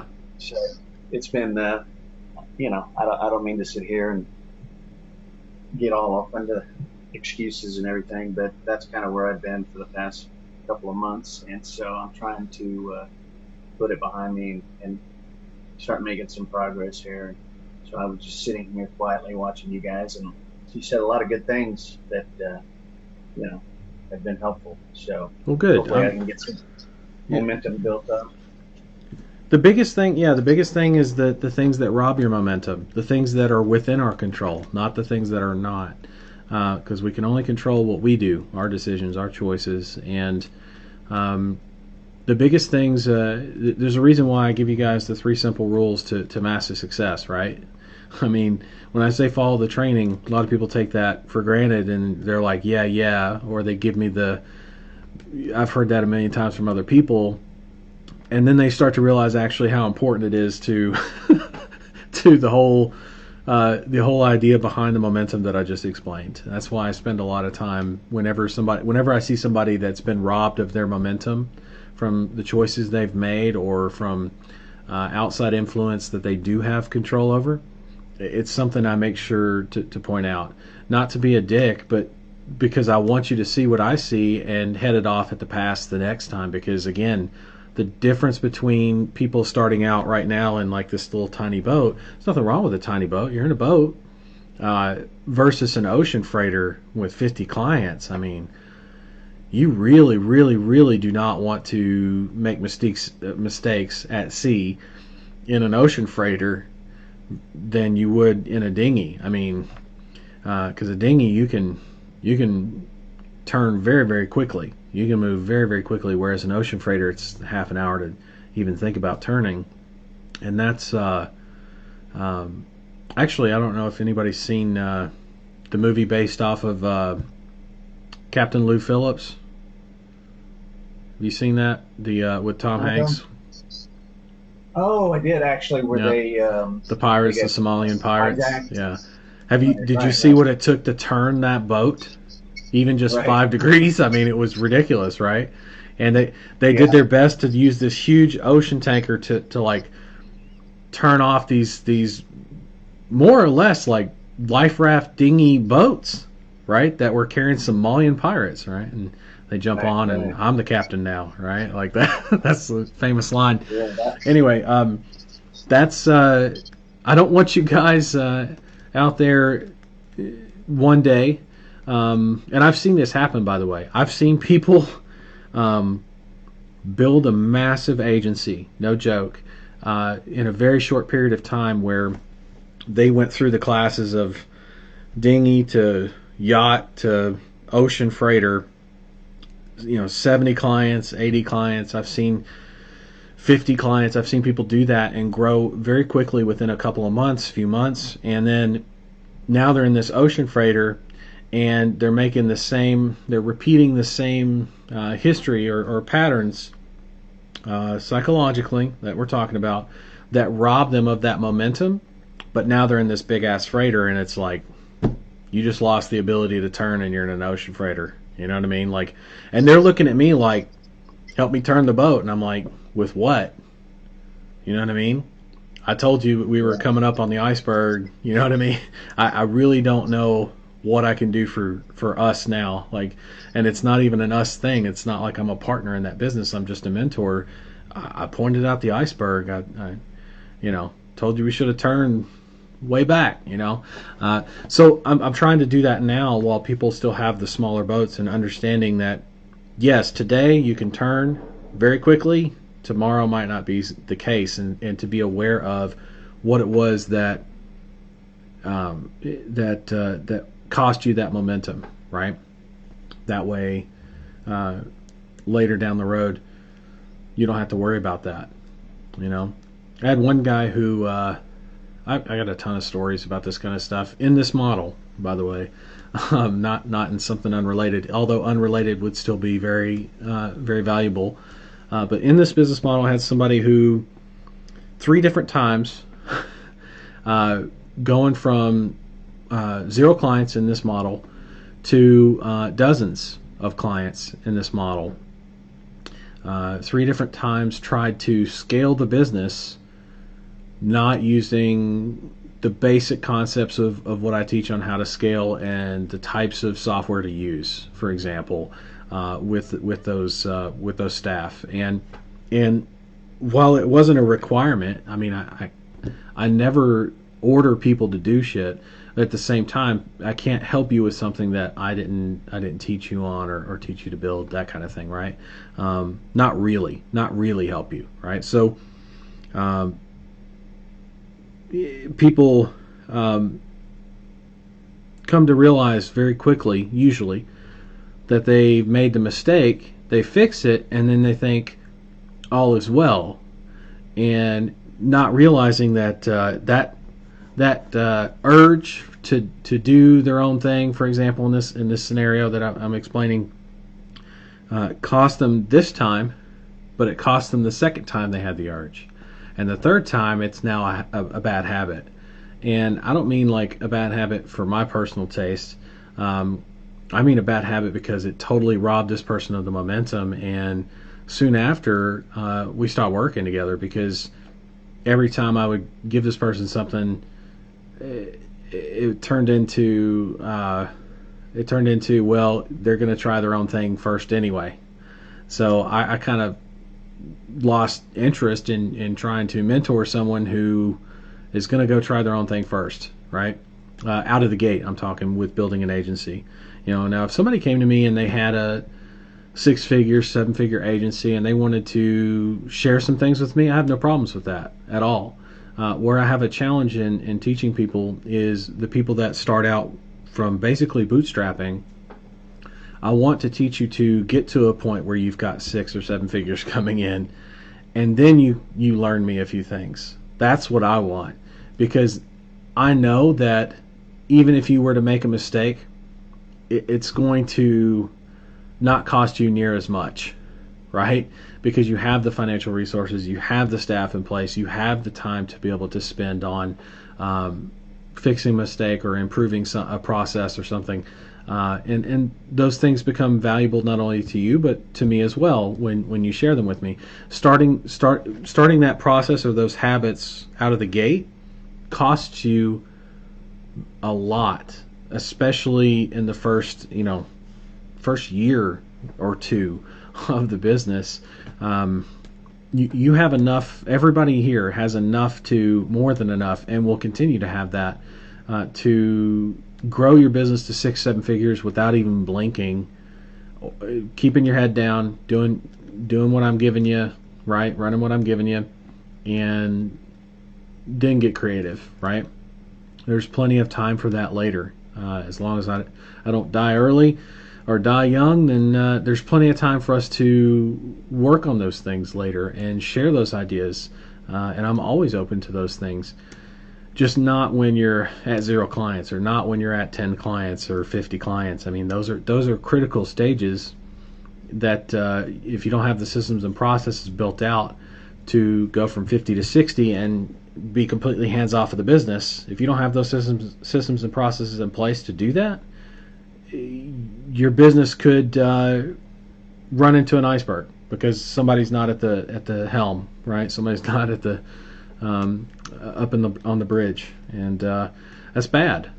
That's bad. So anyway, something, just food for thought, something to think about. I'm not trying to be an ass or anything. I'm just trying to point out like what I see so that you can see it, become aware of it, accept it, and process it however you need to process it to make things happen. For Doug and Andy, I mean, some of those things are just beyond our control, man, and I hate hearing about it. And sometimes it's a roller coaster, stuff like that happens. My mother's health is a freaking roller coaster from hell, up and down violently. I've lost her, thought I lost her several times over the last even just couple 2-3 years. So I get that, and I'll tell you something. I'm eternally grateful for the ability to have the time that I need, and the money that I want and need to be able to do things differently than if I were just working a 9-to-5, for my moms. And so a lot of people, well, I won't get into that as far as the responsibility and everything. A lot of people think I don't know jack shit about what it means to work a 9-to-5. I very much do. A lot of people think I don't know what it means to have a family. I don't know what it means to have children of my own, but I do know what it means to have people that you're and animals that you're responsible for on a daily basis. I definitely know what that's all about and have for many years. So, yeah, Well, you've been in the military, so that too. you've had a pretty good taste of responsibility. Uh, you would think so, right? I'm just teasing. It's for people who haven't served. I mean, it's hard to explain, but yeah. I won't say I've been there and done that on everything, but I've had some healthy doses, right? And I have been married, actually, just no children. So my point is, a lot of people think that they can't relate to me because I'm younger, or because I don't have children of my own, or maybe I remind them of their children. And that, while it's flattering and I appreciate those things, I actually appreciate the concept more that I might know you better than you think, or the situation you're dealing with better than you think. And I appreciate, Doug, you and Andy sharing with me some personal matters. I mean, I know that shit's not easy to talk about at all. It's not easy for me to talk about my mother. I mean, love her to death, and it's tough. I'll tell you right now, it's tough. There are days where it's just like, shit, man. And then there's days where things are great, and not just in the business, but in general. And I'll tell you right now, a lot of the reasons why those great days happen more often for me than maybe others, is because I have some of the freedoms that I've worked to earn, that you guys are working to earn, and that you can actually earn very quickly, faster than you even know what to do with. And I've seen that happen in this business model. So that's a good thing, but it's also can become a negative, right? It's a double-edged sword there if you're not able to manage it properly, I'm saying. So I'm always here for that kind of stuff. I mean, if you need help in management of the business, scaling of the business, automation of the business, so that you can be able to take more steps away from it, or stay away from it for longer periods of time, make more money with it while doing that. Like, those are all things that that are the true mark of an actual business owner, as opposed to being self-employed. Nothing wrong with being self-employed. Just understand, if you don't work, shit doesn't get done as self-employed. The goal is to work towards being a business owner, and ultimately, if you believe in the cash flow quadrant, it'd be work towards being an investor. But even if you don't go the investor route, being a business owner, I mean, that's cash flow with you having to do very, very little, right? Very, very little, if anything at all. That's a hell of a business model, and that's what I can teach you to build. It's a business that runs and grows itself without having to actually be the one running it or growing it. All right, you can build that. I think it's hard for me to imagine at this point, but it's a very exciting thing to think about. When you get to that level where you can just kind of be the captain of the ship and directing it where it goes. That's oh yeah, definitely. The captain sometimes. Well, in the old days, even. I say old days, I'm talking wooden ship days. The captain wasn't always the one who turned the wheel. In fact, most times he wasn't. Who was the one that turned the wheel? What do they call him, a wheelmaster, or the first mate? First mate, yeah. Right? I mean, worst case, first mate before the captain ever touched the wheel. Sometimes the captain would touch the wheel, or he would take the wheel just because, right? But then he would go to his quarters and sleep, and the first mate would take over, right? Or somebody else would take over the watch. But first mate was almost always the one at the helm. And I teach you to grow and scale the agency to where eventually you hire and promote from within an agency manager, right? Preferably. And an agency manager manages the business and runs the KPIs and makes sure the crew's doing what the crew needs to be doing, so that the ship heads to where, to destination, right? Gets to the destination while the captain's sleeping, right? Does that mean the captain sleeps the entire voyage? No. I'm sure the captain comes up and takes the wheel or stands there and watches the crew and helps keep them in order and keeps them moving the same as the first mate does, right? But that doesn't mean his hands have to be on the wheel the whole time. Now, in order to become a captain, did the captain just become a captain, or did the captain... No, of course not. The captain has gone through basically every stage of being a seaman, right? From tying the ropes and knots and managing the sails to being a first mate themselves, and then ultimately getting promoted to being a captain, right? And there's something to be said about that promotion from within. It's not the only way to promote, but it's a damn good one, because especially when you're running something the equivalent of a ship like that. Your first mate can go on to become a captain themselves, and you step into a second vertical and run that ship, right? And there's a lot of systems and processes that'll be in place that teach your crew, your new crew, and new crews from then on in all the ships you build in your fleet, which ships would represent the different verticals you get into. So HVAC would be a ship, and pest control would be a ship, and so on.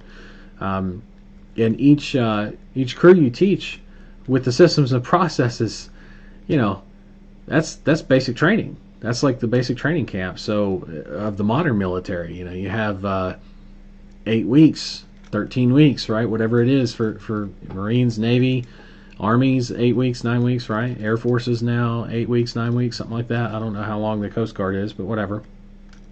And that's, you go through that basic training, and when you come out the other side, you're not necessarily like the best sailor that ever lived or the best Marine that ever lived, but you are a sailor or you are a Marine, and you work your way through the ranks, right? And they actually have officer training school, right, for the officers. So think of that as like management, right? Mid and high level management, and those are not always those schools don't promote from within. You have to have a college degree to be able to even go to those schools, like a 4-year degree, right? However, there used to be, and still kind of is, and especially in other military outside of the U.S., there's what's called a battlefield promotion. Like, we still have it, but only in times of war, I believe. I could be wrong on that. But a battlefield promotion is when someone gets promoted from like an enlisted level to an officer level because of their field experience. like that's, and to receive that kind of a promotion is really very much an honor in my mind anyway, because that's somebody you'd follow, to hell and back. That's the kind of leader they are. They earned a battlefield promotion. So I look at that as from promoting from within. That's the model, that battlefield promotion. You've got a bunch of sergeants and first shirts and even in just basic enlisted grunts running around, and you're all fighting a battle, and then the cream rises to the top. You're going to see some people that you can give a battlefield promotion to, and that's the equivalent of your agency manager.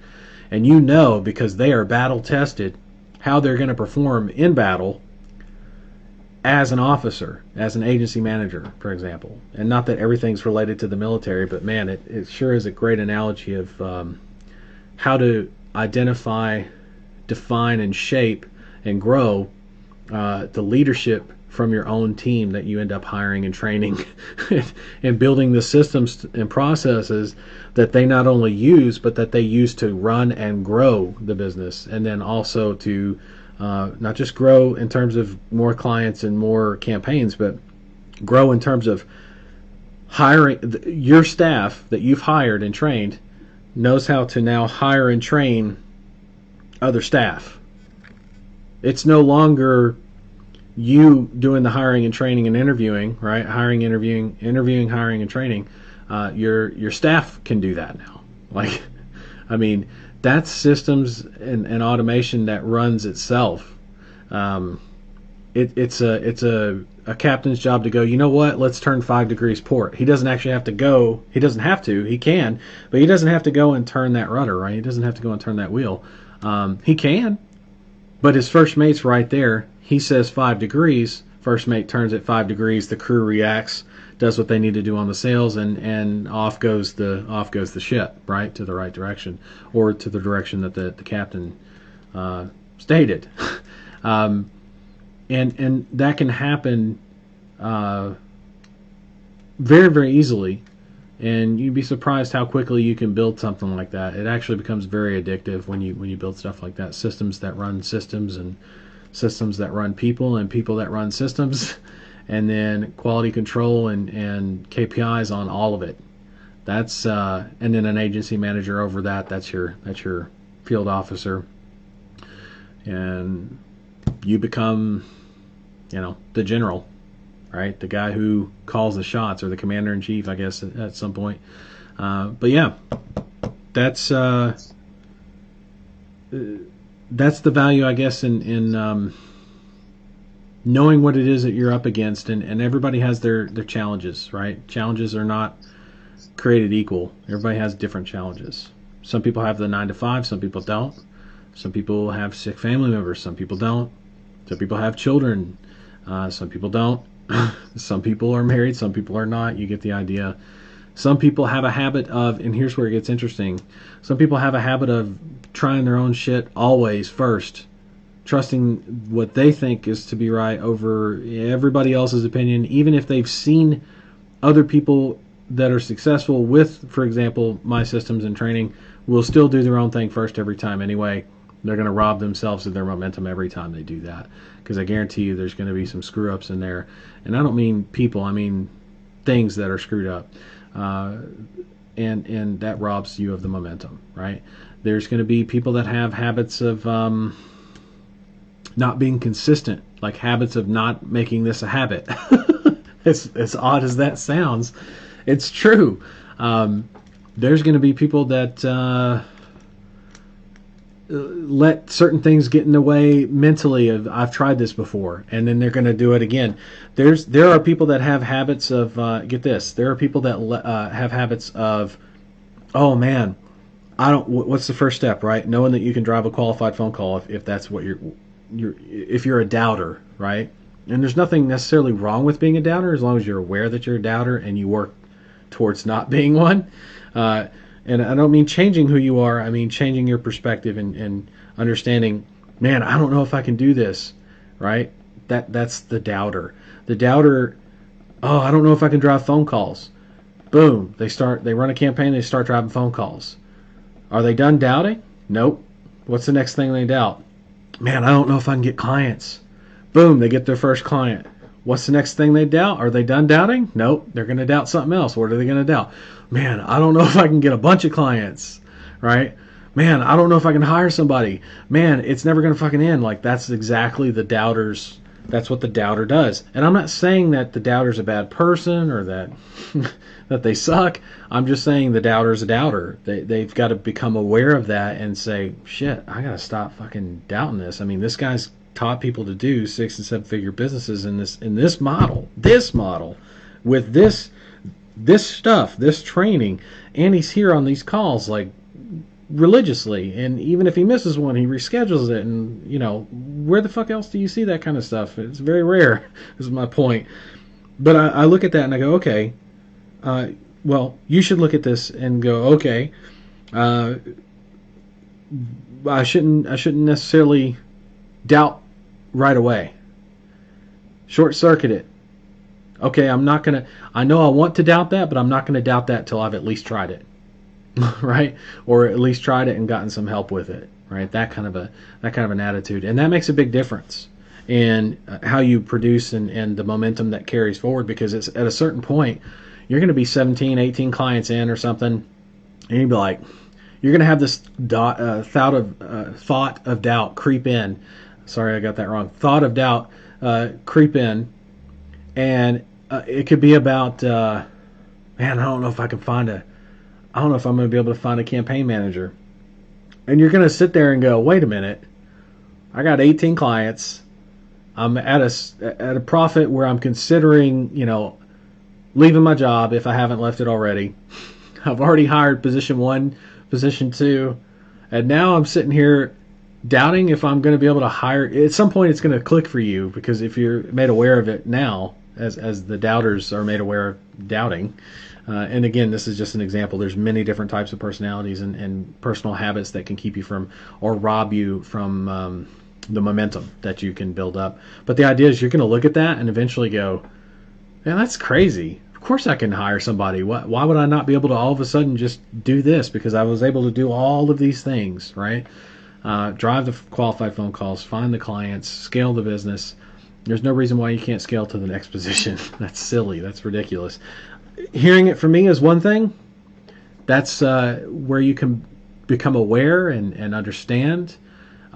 Making that choice making that realization and making that choice yourself, while those are your responsibility, they're going to be very well earned when you earn them. And you'll never forget that feeling of, man, I really am the master of my own ship. I am the captain.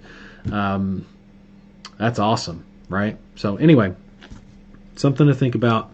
No need to beat yourself up about any of those things. I mean, a doubter's a doubter. Notice there was no judgment there. I could give two shits if you're a doubter. I could give two shits if you're someone who's a procrastinator because you are a doubter, or whatever it is, right? It could be any of those things that we talked about, or something we haven't talked about yet or covered. I really don't care about that. What I care about is that you become aware of what it is that's robbing you of your time, of your energy, of your momentum, on the things that we can control. That's the caveat, okay? And do something about it. Make the choice. And you do that enough, right? You do that enough, and at a certain point, it's going to become autopilot. It's going to become a good habit for you to short-circuit yourself on self-doubt, I'll give you a great personal example. I am not a big fan of being on camera, being on stage. It's just not something I necessarily, I won't say don't enjoy it, because actually when I'm doing it in this format and I'm teaching and I know people are getting value out of it, yeah, I very much enjoy that. Do I get a big ego trip out of it? Absolutely not. In fact, I don't necessarily have stage fright, but I don't enjoy the stage.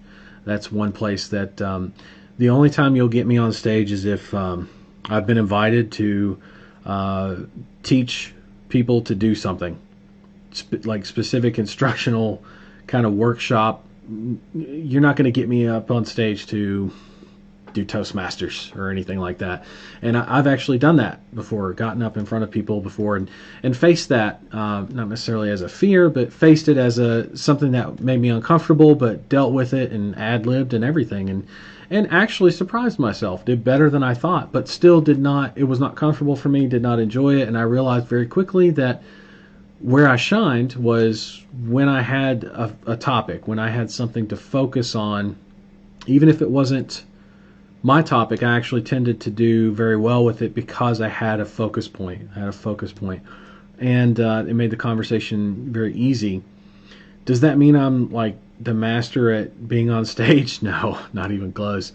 I don't even look at the camera very often, because there's something about looking at a camera, unless I'm directly filming like a sales video or something. I will look at the camera like this. If you notice, I'm forcing myself to do that.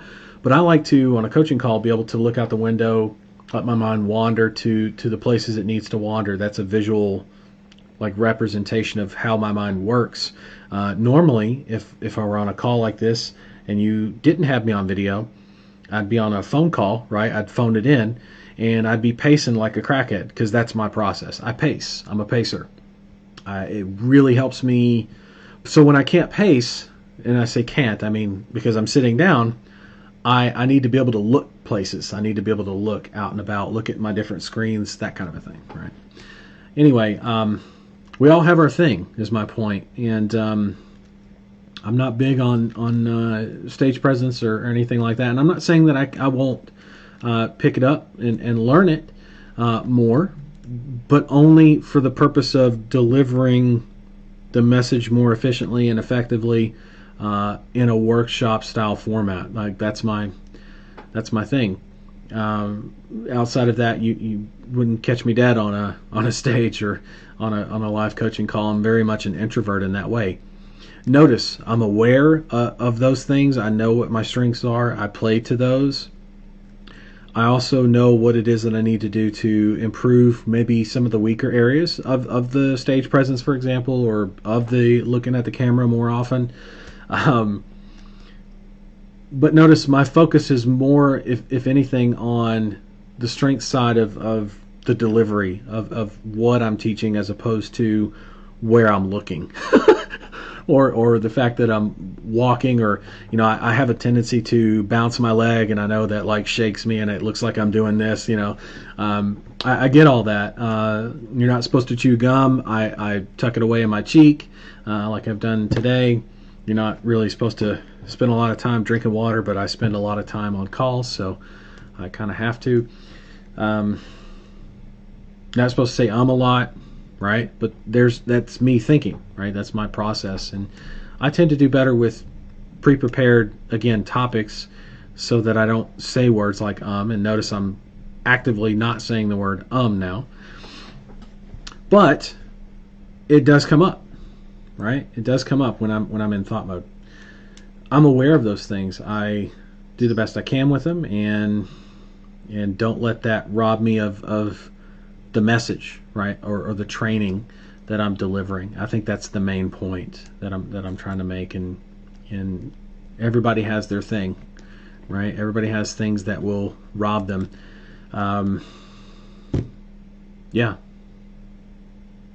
I was just going to say that I like this format because I appreciate. I can sit there and I watch you envision things and think about them and make contact with the person that's trying to tell you, and as opposed to worrying about their presentation of it or this and that. You're actually sitting there putting a lot of thought into it, and I appreciate that. I do my best to make sure that the message isn't sacrificed or compromised because I'm worried all the time about saying carefully the words like or not, where I'm looking, how I'm looking. I'm not. It's not about me. It's about making sure you get what you need from me on this business model. That's what these calls are for, 100%. Anything outside of that, I'll shoot the shit with anybody. I think a lot of people know that, but at the same time, a lot of the calls, and I say like the overwhelming majority of the time I spend on the calls are very much answering questions, making sure people understand how it is I operate. Like normally when I start with someone, they tend to not ask the question right away. They're trying to like preface it with a story. And here's the thing. Most times I don't need a story. I don't. It's not that I don't appreciate the story. It's that it's not necessary in order for me to get you the answer that you need. So I'm looking for the question. Right? The entire time someone's telling me their story, if the story's too long, you lose me. I ask for a rephrase for the question, right? What's the question? And when there's something that doesn't fit with what I've taught, I single that out first because I want people to understand I'm not going to be able to help them with that piece or whatever that section is, right? That doesn't have anything to do with what I've taught. Kind of like what I did with Andy earlier, like with the WordPress. WordPress has nothing to do with Mailgun and the API. Can't help you with that, right? That's not part of what I'm teaching you. So, and then trying to explain the API in Mailgun and how that works and how that's visualized or can be visualized. That is where I stressed and spent the most. I say not like got stressed, but stressed my points and made sure that most of my time was spent on that because that's what he needed to be able to operate, not anything to do with a WordPress, no matter what he heard from, the experts at Namecheap. And I mean that. I'm not being a sarcastic smartass or anything. I'm being dead serious. The expert support level at Namecheap, they're actually very good, but they don't know this business model or the fact that Andy's got those DNS settings for Mailgun, for the API, for ring ads. Like they have absolutely not a fucking clue about any of that. And I don't want him to have to tear something down again that took him a little while to build up, you know what I mean, and should have been permanent and all that kind of stuff. So that's why my focus went there first, to fix the problem and to answer the question, right, as quickly as possible, because he did ask a question. Make sure I answer it, and then explain to him where that question came from, why it came up, what that actually means on a deeper level of loss of momentum, how to combat that, right? So it turned into this whole, where most people might look at that at a let's say most people in this coaching call right now are probably too close to it until I explained it like that, and they're like, oh shit, there's an entire process. Okay, he doesn't just, it's not that he doesn't care about the story, it's that he cares about getting you the answers you need to the problems you have, getting them solved, helping you understand why those problems came up, what problems you might have next, what to expect, patterns, right? All these different things that kind of create our reality, right? Because Andy has a tendency, if you notice, to, or has a propensity, not a tendency. There's a difference. He's likely to, if something difficult comes up or some form of doubt comes up, he is likely to slow down as opposed to speed up. You know, in racing, there are times to slow down and there are times to speed up, and some of it in racing is extremely counterintuitive, like very opposite of normal everyday driving, where most of us would normally brake. Racers pedal to the metal, totally different in how they choose to deal with it. And in this case, it's very much the same thing.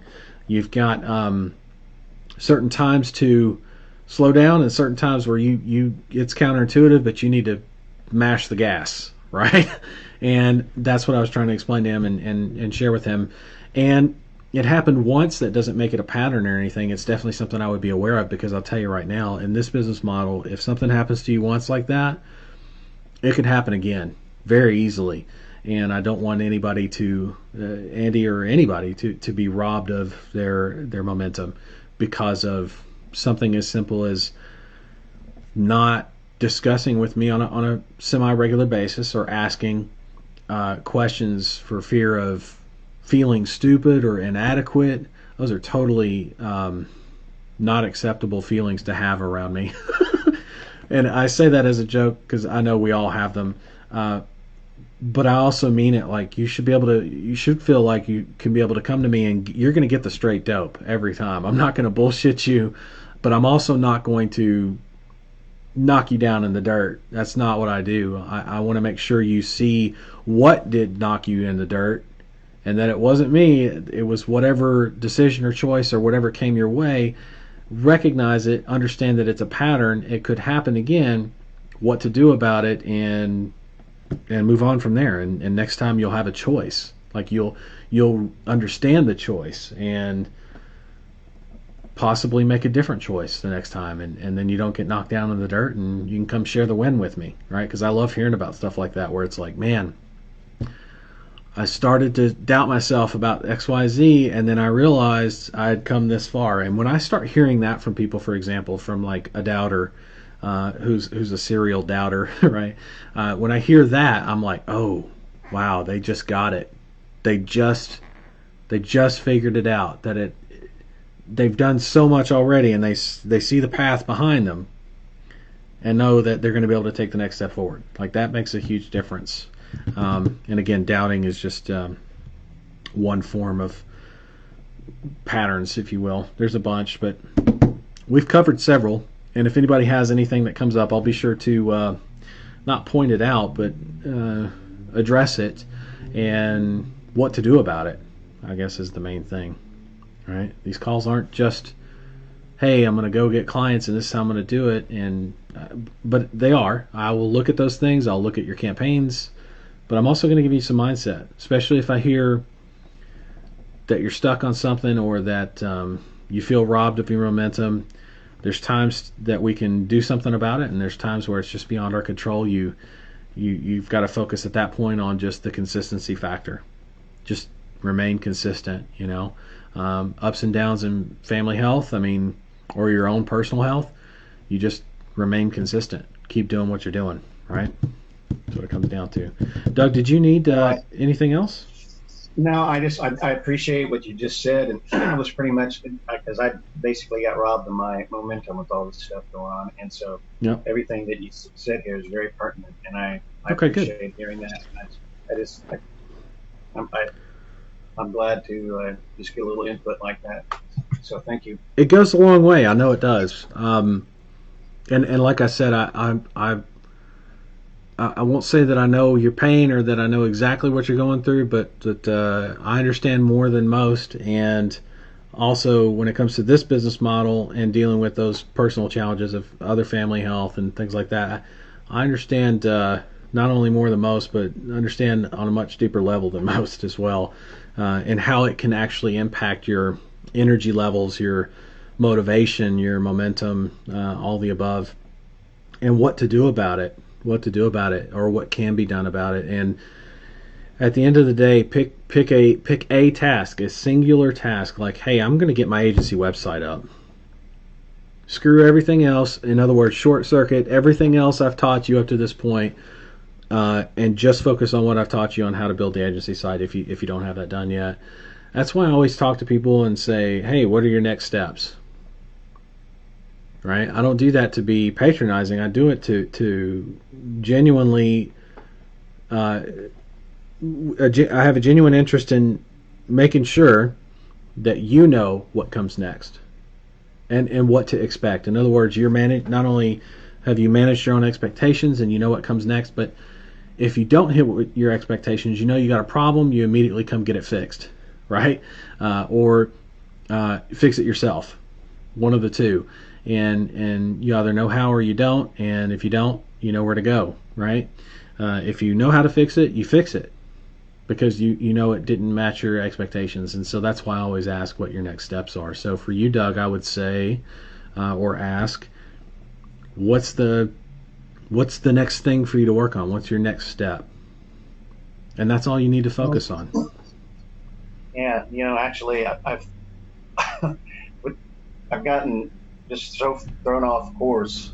Okay. I was thinking about that, and I've been trying to keep up with these classes that you give on a regular basis, and I'm almost thinking, you know what, I'm going to go right back square to day one and make sure that I haven't, that I'm getting everything squared away properly, and reinforce that information in my mind, and just go from there, because I really did. I just got thrown off track so badly that Okay. I'm afraid I'm going to omit something that I shouldn't, and so I don't know. I mean, any feedback you have on that is greatly appreciated. If you're starting over, start with square one of setup of the software. Have you set the software up yet? I did get the software set up. What did happen is my Google Ads thing lapsed or whatever, because I didn't have any ad spend. And so I don't think it should be a problem to get it set back up, because I think I already did that once already. Okay.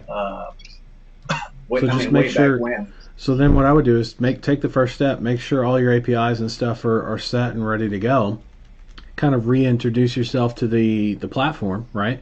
That would be a good starting point. And then from there, you know your way around enough to start on the training, right? And I would start with the COVID Client Challenge and just follow along.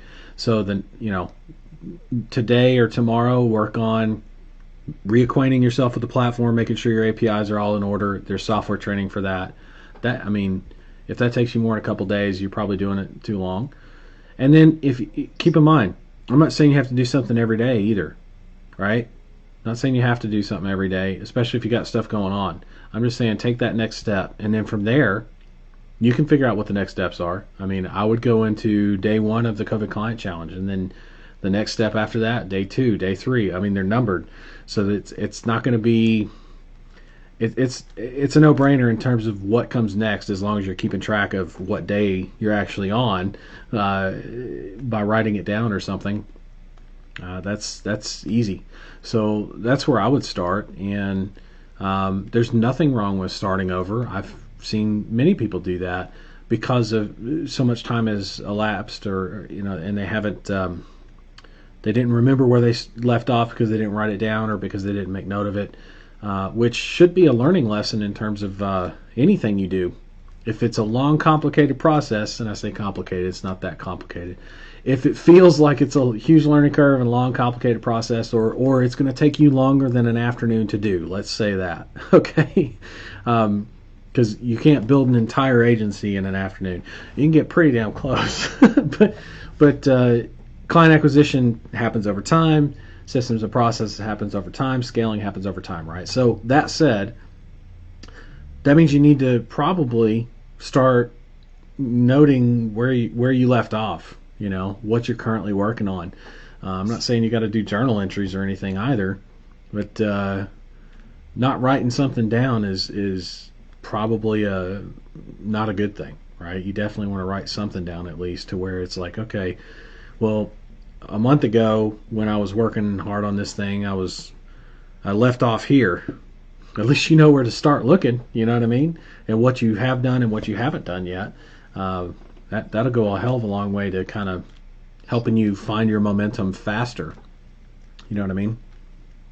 Right. Yeah, I did take pretty good notes. I've got them all stored in Google Cool. Docs and everything, so I can go back there and Yeah. revisit all of that information and just continue on from there. But I was just thinking, I just want to make sure that I get that information reinforced. Nothing wrong with that at all. Nothing wrong with that at all. Yep. I'm totally with you on that. I mean, if it's something you feel you need because you've been away from it too long, I'm totally okay with that. You're not going to get any argument from me on that. I would just say take notes on where you leave off after every, because you never know. Like, shit happens, right? Life happens. What happens if you're going to have to take another week? You want to at least be able to write down somewhere. And when I say notes, I don't mean notes on the training more than I do notes on what you did last or what you have to do next. And I mean just one step at a time, not okay, go out and get 10 clients. No, it's your next step is client acquisition, and you need a 2-hour window so that you can get client number 2, right? And client number 3 maybe. And then if that's the last thing that was written down, then you know where you're at in terms of the business itself, as opposed to having your notes, which is good, but being a little more unsure of maybe making sure that you whether or not you actually applied or can apply based on your notes and note taking alone, right? That's kind of where the doubt has come in a little bit, and that's okay because, like I said, it's been a while. I get it for you. So starting over, you can't go wrong with that. I mean, but I just want you to be able to, from now onward, to be able to make note of that, because that's going to help you a lot in case you have to take a week or in case you have to take a day or a month even. I mean, you should be able to take a month and come back and be like, oh, damn, that's where I'm at. Okay, cool. And go right at it. Well, and my goal is, I think, just like as you've said many times, it's just that consistency. If you can even put in an hour, 30 minutes, whatever, some amount of time each day, you get that consistency built up, and then it's always at the top of your mind of, what you need to do next and everything. Always. And I just, like I said, I got sidetracked with all this emotion, and I just got to get myself back on track. You will. I have no doubt. I've already heard the commitment, right, in your tone and everything, that what you're going to do, and I know you're going to go do it, no problem. Yeah, and there's no it's almost like sometimes people, and I know this is going to sound a little weird, but maybe you'll relate, but you're not the only person to do this or sound this way, where it almost sounds like people are coming on the call from time to time and asking, not for permission or necessarily for forgiveness, but it almost feels like you felt like you needed accountability, but also didn't want to be beat over the head. and maybe thought you were going to be beat over the head, or like Yeah, sometimes. well, you get a little embarrassed, it's because it's like, Right, gosh dang it, right. I didn't do what I was supposed to do. Here's the thing. Here's the thing about that, and I want to make this very clear. And this is not something I talk about often enough. That's why I'm bringing it up now. But I am noticing. Remember, I'm noticing it as a pattern. So when it comes to me on a personal level, right? There's no judgment there. No judgment whatsoever. So you're talking to, when it comes to the judgment side, you're talking to a brick wall. The difference is I am a brick wall that's going to. Just So, lost. oh, you still I'm there? sorry. Your audio just cut out there for Oh, just a okay. few seconds. Right after I'm saying, right after you said there's no judgment. yeah, there's no judgment on a personal level. I'm a brick wall when it comes to that on a personal level. Meaning, if you take like a coach of a football team, for example, and you show up late to practice, or you said you were going to lift 400 pounds and you didn't lift 400 pounds, normally a coach would eat your lunch. You know what I'm saying? Make you run laps, punish you, blah, blah, blah, do all that kind of stuff. Military, same thing, right? I don't do that. I don't do that because I don't need to. Because most of the time, almost all the time, people that feel the need to come to me for accountability like that have already beat themselves up so badly that I actually have to start working with them on the healing process and the understanding that it's actually okay, right, to be human. Like, it's a little bit different because I need you strong. I need you to be mentally in the game, right? Because the way I look at it is you're coming to me talking to me about how you missed Tuesday weight practice and you're feeling like shit about it, and we're in the middle of the first quarter. Like, we're in game time right now. That's how I look at it. So it's like the coach, while the coach may not necessarily the coach may still be an ass about it, but most coaches would, especially for a good player or a star player that's never done that kind of thing before, or hasn't made a habit out of that, or doesn't really care because they need him in the game. Doesn't matter. They're not going to just bench you. I mean, I can't bench you. That's not even possible for me to do, and I wouldn't want to do it anyway because I want you in the game, right? So I want you to get in the game, and I want you to not. This is one of the reasons why I talk about apologies. Oh man, don't get me started. So apologies. I don't like apologies given to me. Do you know why? Do you have any guess why, Doug? The words "I'm sorry." Do you know why I don't like the words "I'm sorry"? Like, I can't stand it. It's a huge pet peeve of mine. I guess I don't know. Maybe just because the frame of mind it puts the person making the apology in. No, not really. So, okay, here, let me break it down for you. And this is for everybody. And a lot of people think it makes me cold or because I don't care that they're sorry. No. When people say they're sorry, they're saying they're sorry because why? Because if someone says I'm sorry, they messed up, right? They screwed up. They know it. They know you know it. That's why they're saying I'm sorry, right? Now, to take that a level further, or a level deeper, when someone says I'm sorry, do they intend on doing it again, or do they intend on fixing it?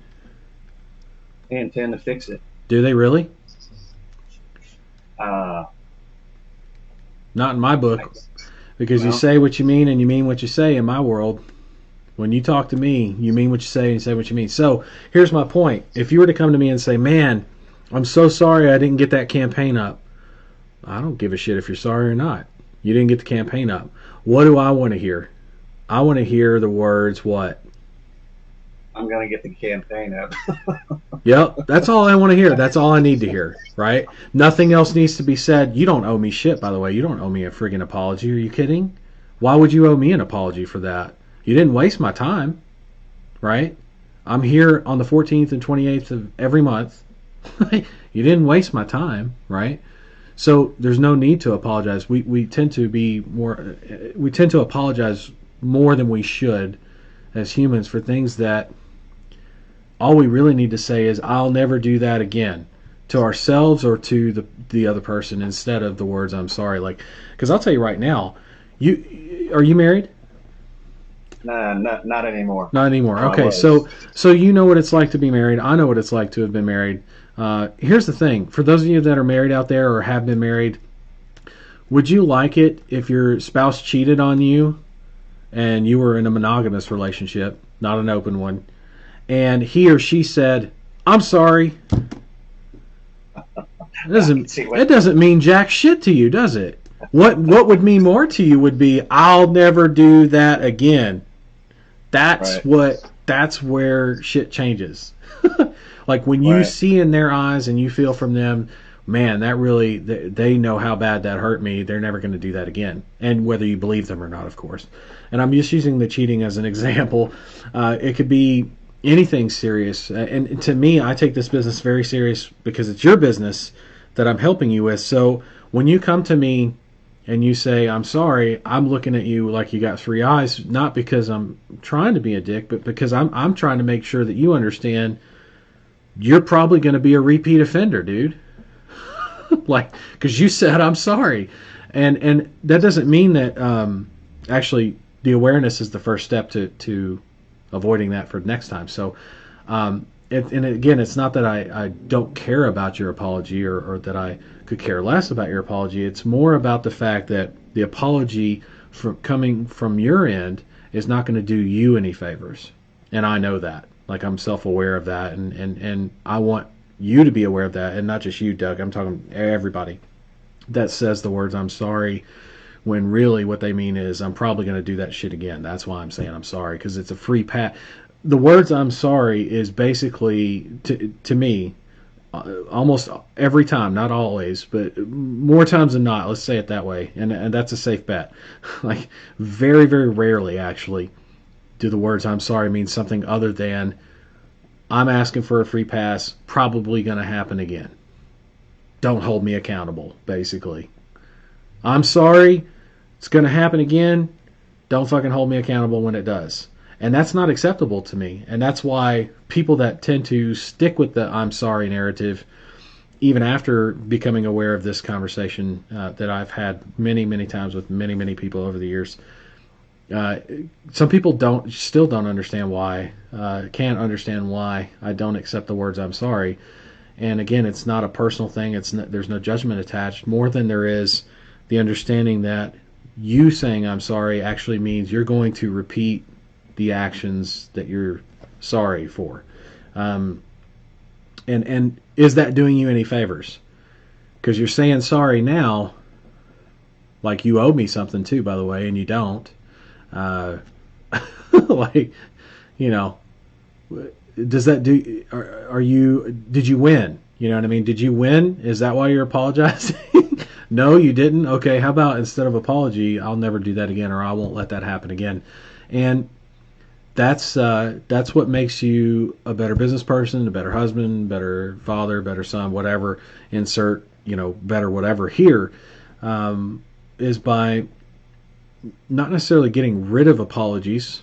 I'm sure apologies have their place and their time. It's just very, very rare, very few instances I can think of for apologies. Now, there are people that have learned to say "I'm sorry, I'll never do that again." That is an apology, but with a commitment, right? On the other end of it too.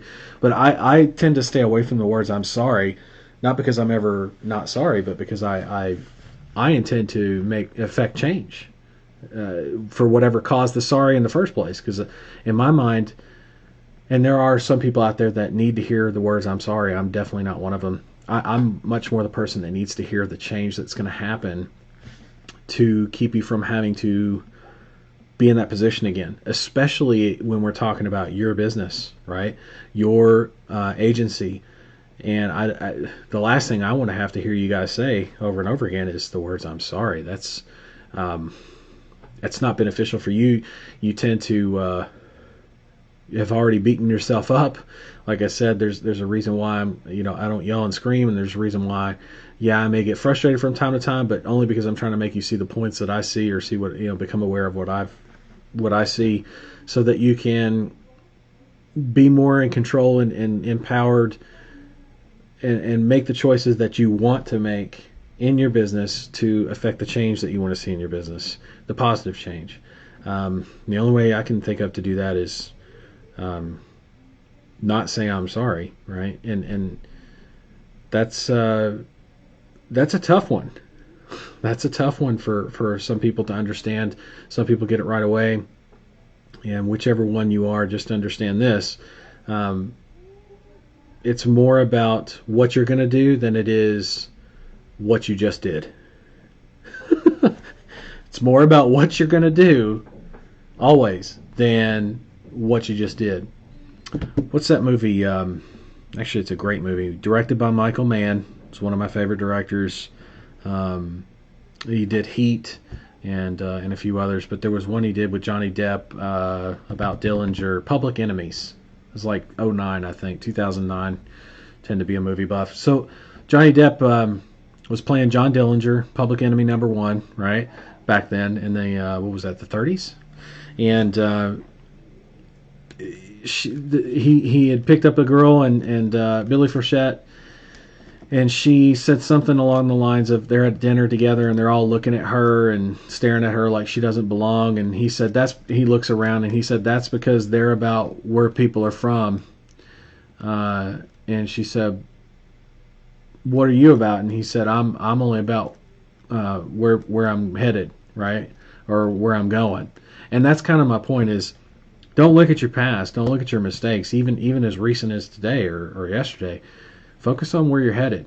Look at that. That's why, again, now you kind of see bird's eye view. Why do I ask you for the next steps? Because I want to know what it is you're working on next, where you're headed. I could give two shits about what you just fucked up on. All I care about is that you recognize it, understand it, are prepared for it for the next time around, and the patterns that are deep rooted that can cause that. And that way you have more of a choice, let's say, next time, and it's not so involuntary or built in as a bad habit. And then what do you do next? Those are the only things that really matter, right? At least in my world. And that's why the apology doesn't really go so far with me. More than, with the caveat, more than saying it's never going to happen again, or that's one way to say it, but there's other ways to say it. Well, I'm going to do this so that I don't ever have to worry about that again, right? Those are super valuable points, and just on a personal level, that's one of the reasons why you'll never get like a total ass chewing from me. There are exceptions to that rule because I am human. I'm not a robot. I will get frustrated because I'm human from time to time. I will get upset from time to time. More frustrated than anything, especially if someone is knowingly fighting against the water, let's say, trying to fight water. You got to flow with the water, right? You've got to be aware of and manage your inconsistency. You have to be aware of and manage the fact that your initial instinct is to doubt every fucking step of the way, right? Like you're a doubter. You have to be aware of it, recognize it, accept it, and manage it, not try to change it. It's just not going to work that way, right? But I tell you, life is a hell of a lot easier and a lot better when you know what problems you have, you admit them to yourself, you're honest with yourself, hold yourself accountable, and know what to do about them, right? And I can help you do that with this business model for sure. In the personal world and personal life, I would say, not even as a joke, seek help, seek counsel, professional help even, right? And I mean that, like that's not a joke. It can go a long way to helping you manage whatever maybe are causing those patterns that you don't like about yourself, if that's what it is, and to keep you from having to beat yourself up all the time or apologize to people, apologize all over yourself, like that kind of a thing. It's just it's unbecoming of a good business owner to apologize all the time. It's not a habit you see in successful business owners, right? And so I don't want you folks to have that habit, especially with me. Because first off, you don't owe me that apology. It's your business at the end of the day. I'm here to advise, here to help as best I can, and I do the best I can. And we leave it at that, right? So anyway, Well, that's good. I think you uncovered some stuff I need to look at with that. okay, good. Well, I mean, again, good. I look at that as a good thing. That's a good thing, Yeah. not a bad thing. You know, the more upfront we are with ourselves, or what I call, so everybody's heard the word integrity, pretty much. Everybody's heard that word and knows what it means. Very few people consider self-integrity. Very few people consider self-integrity, and self-integrity is extremely fucking difficult for some people, especially type A's. Type A's are great at getting things perfect for everybody else. In other words, my word is my bond to someone else. But for some people of a certain background, and it's so funny because I say funny like strange, that I can single those people out. I know who they are right away because I am one of them, right? Where self-integrity is something that it requires immense focus for those people. And it's usually because of their background and because of a more of a lack of self-love that was either not learned at an earlier age because of childhood trauma, things like that. There's a lot of things that can cause that, but usually it's only a few main things that really are deep-seated for those people. So I end up knowing those people really well and can see them a mile away because it's like looking into a mirror. So how do you not see yourself a mile away in a mirror, right? It's possible. So you see those people and it's like, okay, I know exactly what they're going through, what they're thinking. And self-integrity, it's not as easy as it sounds, even for the people who are highly motivated, right? Because to tell yourself that you're going to do something, how many times have we, and just you could probably lose count on this, but how many times have you said, I'm going to go do this, I'm going to go do that, right? And then you end up not doing that, whatever that thing is. Could be as simple as taking out the trash. Seriously, especially in COVID era, right? Like could be something as simple as I'm gonna go check the fucking mail today, right? Or on my way home, I'm gonna do this, and you're like, fuck it, I'll do it tomorrow, right? They're probably closed anyway. You start making up the excuses and everything. That's that whole lack of self-integrity. It doesn't mean you're a dishonest person. It just means when it comes to self-integrity, it's much more of a struggle and a challenge for you. Whereas people that have high self-integrity, by the way, self-integrity is a learned trait. It's a learned habit. It's not talent. People aren't born with it. Everyone learns it, just like they learn to walk. Okay, so that means no matter where you're at with your self-integrity, you can always improve and get better. That's good news, even for the people who really suck at self-integrity or have to actively work at it every day. And I'm definitely one of those people. I am. I'll tell you straight out, my integrity person to person is impeccable. That's that type A in me, right? Self-integrity on certain things, on some things it's great. Like my business ethic and work ethic and all that is great. When it comes to like eating healthy, working out, dude, I am the worst fucking person, self-integrity wise, for some reason, over the last several years. I don't keep an integrity with myself for any kind of consistent period of time. Hence the weight fluctuation, hence the healthy, not healthy, hence a lot of stuff, and that's someone who's ex-military. And I'm just being straight out with you. I'm being vulnerable, letting you guys hear and understand, like, this is coming from someone who... It's like, well, then why the fuck are you still as fatter than you want to be? I'm working on it, right? And the thing is, getting self-integrity on different topics. So like health wise, it's somewhat the same process, but not, right? There's similarities, and then there are things that aren't. On the business side, man, I've got it so nailed down. I'll never lose it, right? I'll never lose track of it. I teach it. When it comes to the self-integrity for weight and being healthy, there's just certain blocks that I have that I haven't worked through or processed, probably because I make excuses, spending so much time on the business stuff that I do, even in self integrity, but for the business side, it's I just make up reasons why it's not as important to me, right? Until one day I have a heart attack, or one day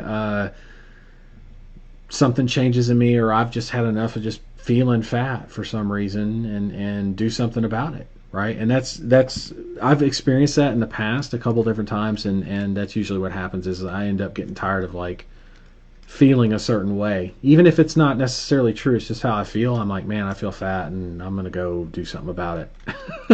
and I do. Now I've just got to address the consistency. But here's my point. I'm aware of that, right? I am aware of it. I know what needs to be worked on, and not changed, but worked with, right? Managed. And I know that my consistency sucks in that area of life. So what am I going to do about it? Apologize every fucking time I don't work out, or apologize every time I eat shit food? No. I'm going to do what? Right? I'm going to manage it. I'm going to preempt it by meal prep. I'm going to preempt it by setting alarms on my phone to make me feel guilt tripped about why I'm not working out, right? Until I get into the habit of having to work out. Like I need to work out in order to feel better. And it takes time to do that. But those are things that I can all do to kind of set myself up and engineer my own success. Just like the example I gave to Doug earlier about writing down where you left off in what it is that you're doing task-wise. Like knowing your next step is always very, very helpful, because you may have to, just like in a book, if you're reading a book, I mean, if you're reading a book, you want to have it bookmarked, right? Like if you don't have it, actually, there's a book, I'm going back through Influence again. Did I have it bookmarked? Thought I did. Oh, maybe my bookmark fell out. Yeah, my bookmark fell out. See, now I feel like shit. Not completely like shit, but because I had it bookmarked.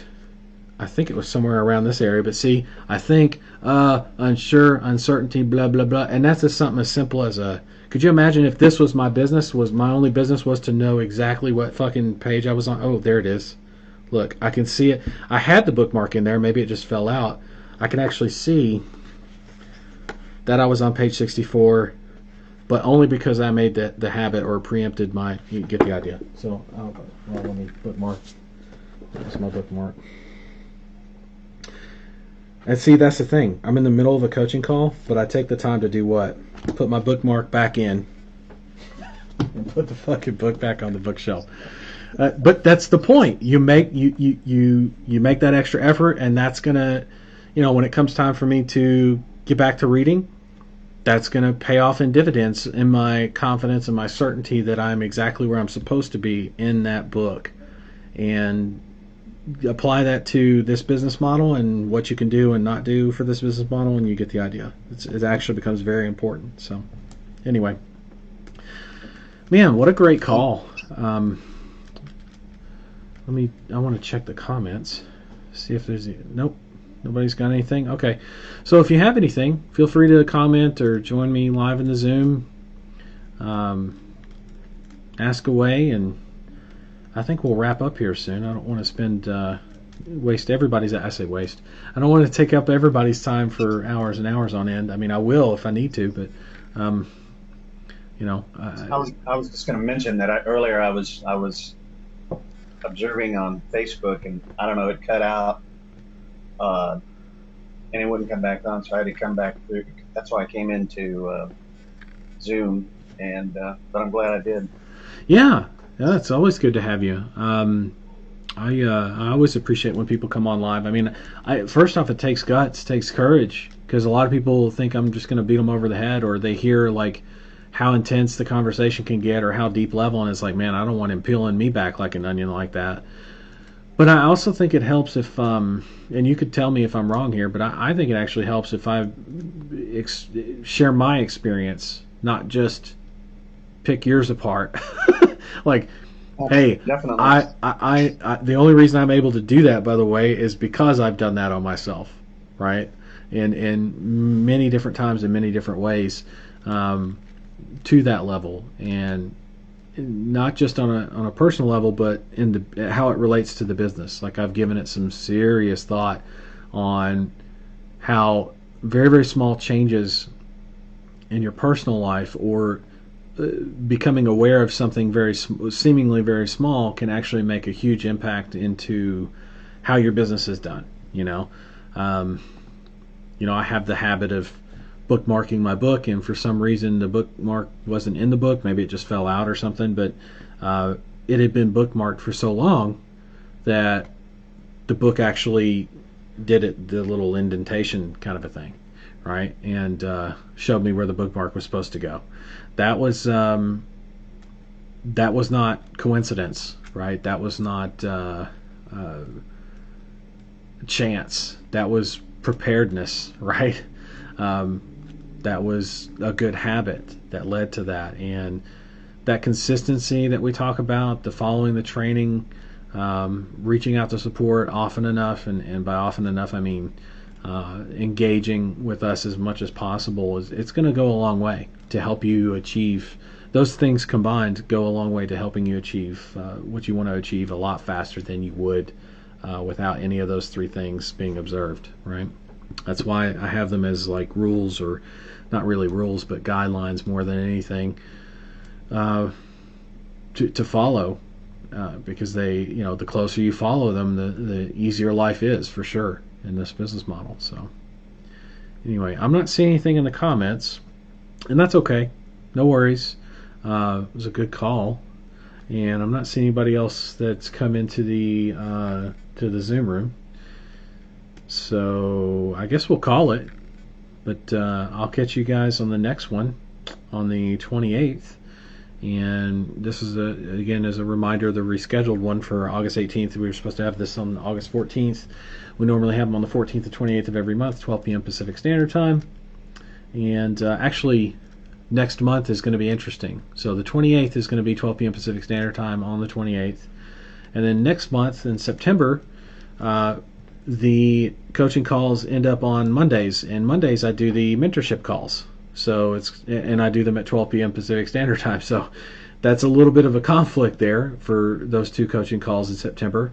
So what we're going to do is I'm going to move the time forward to 2 p.m. Pacific Standard Time. I'm going to do the mentorship calls at noon, and go from noon to 2, and 2 p.m. to whatever we need to on the coaching calls that we do here. So or those live streams. And that's September. I think there's another month this year that has the 14th and 28th on.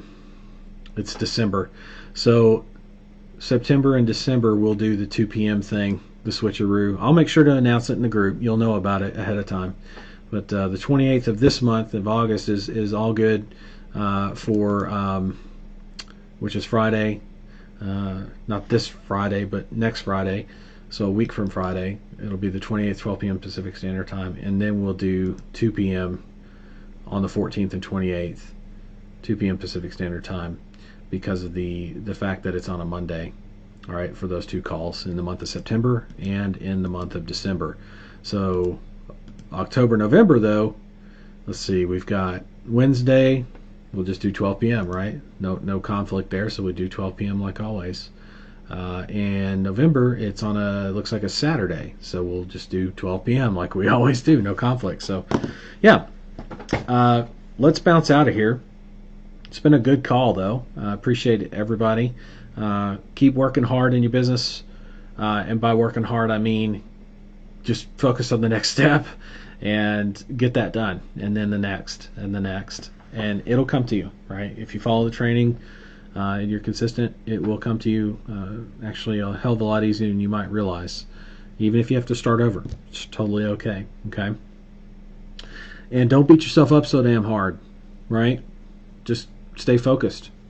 Recognize that there are patterns, and we all have them, and you can't change them necessarily. You can manage them, right? And life becomes a lot easier, a lot simpler when you manage. Anyway, let's bounce out of here. I'll see you guys a week from Friday on the 28th, 12 p.m. Pacific Standard Time, here on the next live stream, next coaching call. All right, bye for now, guys.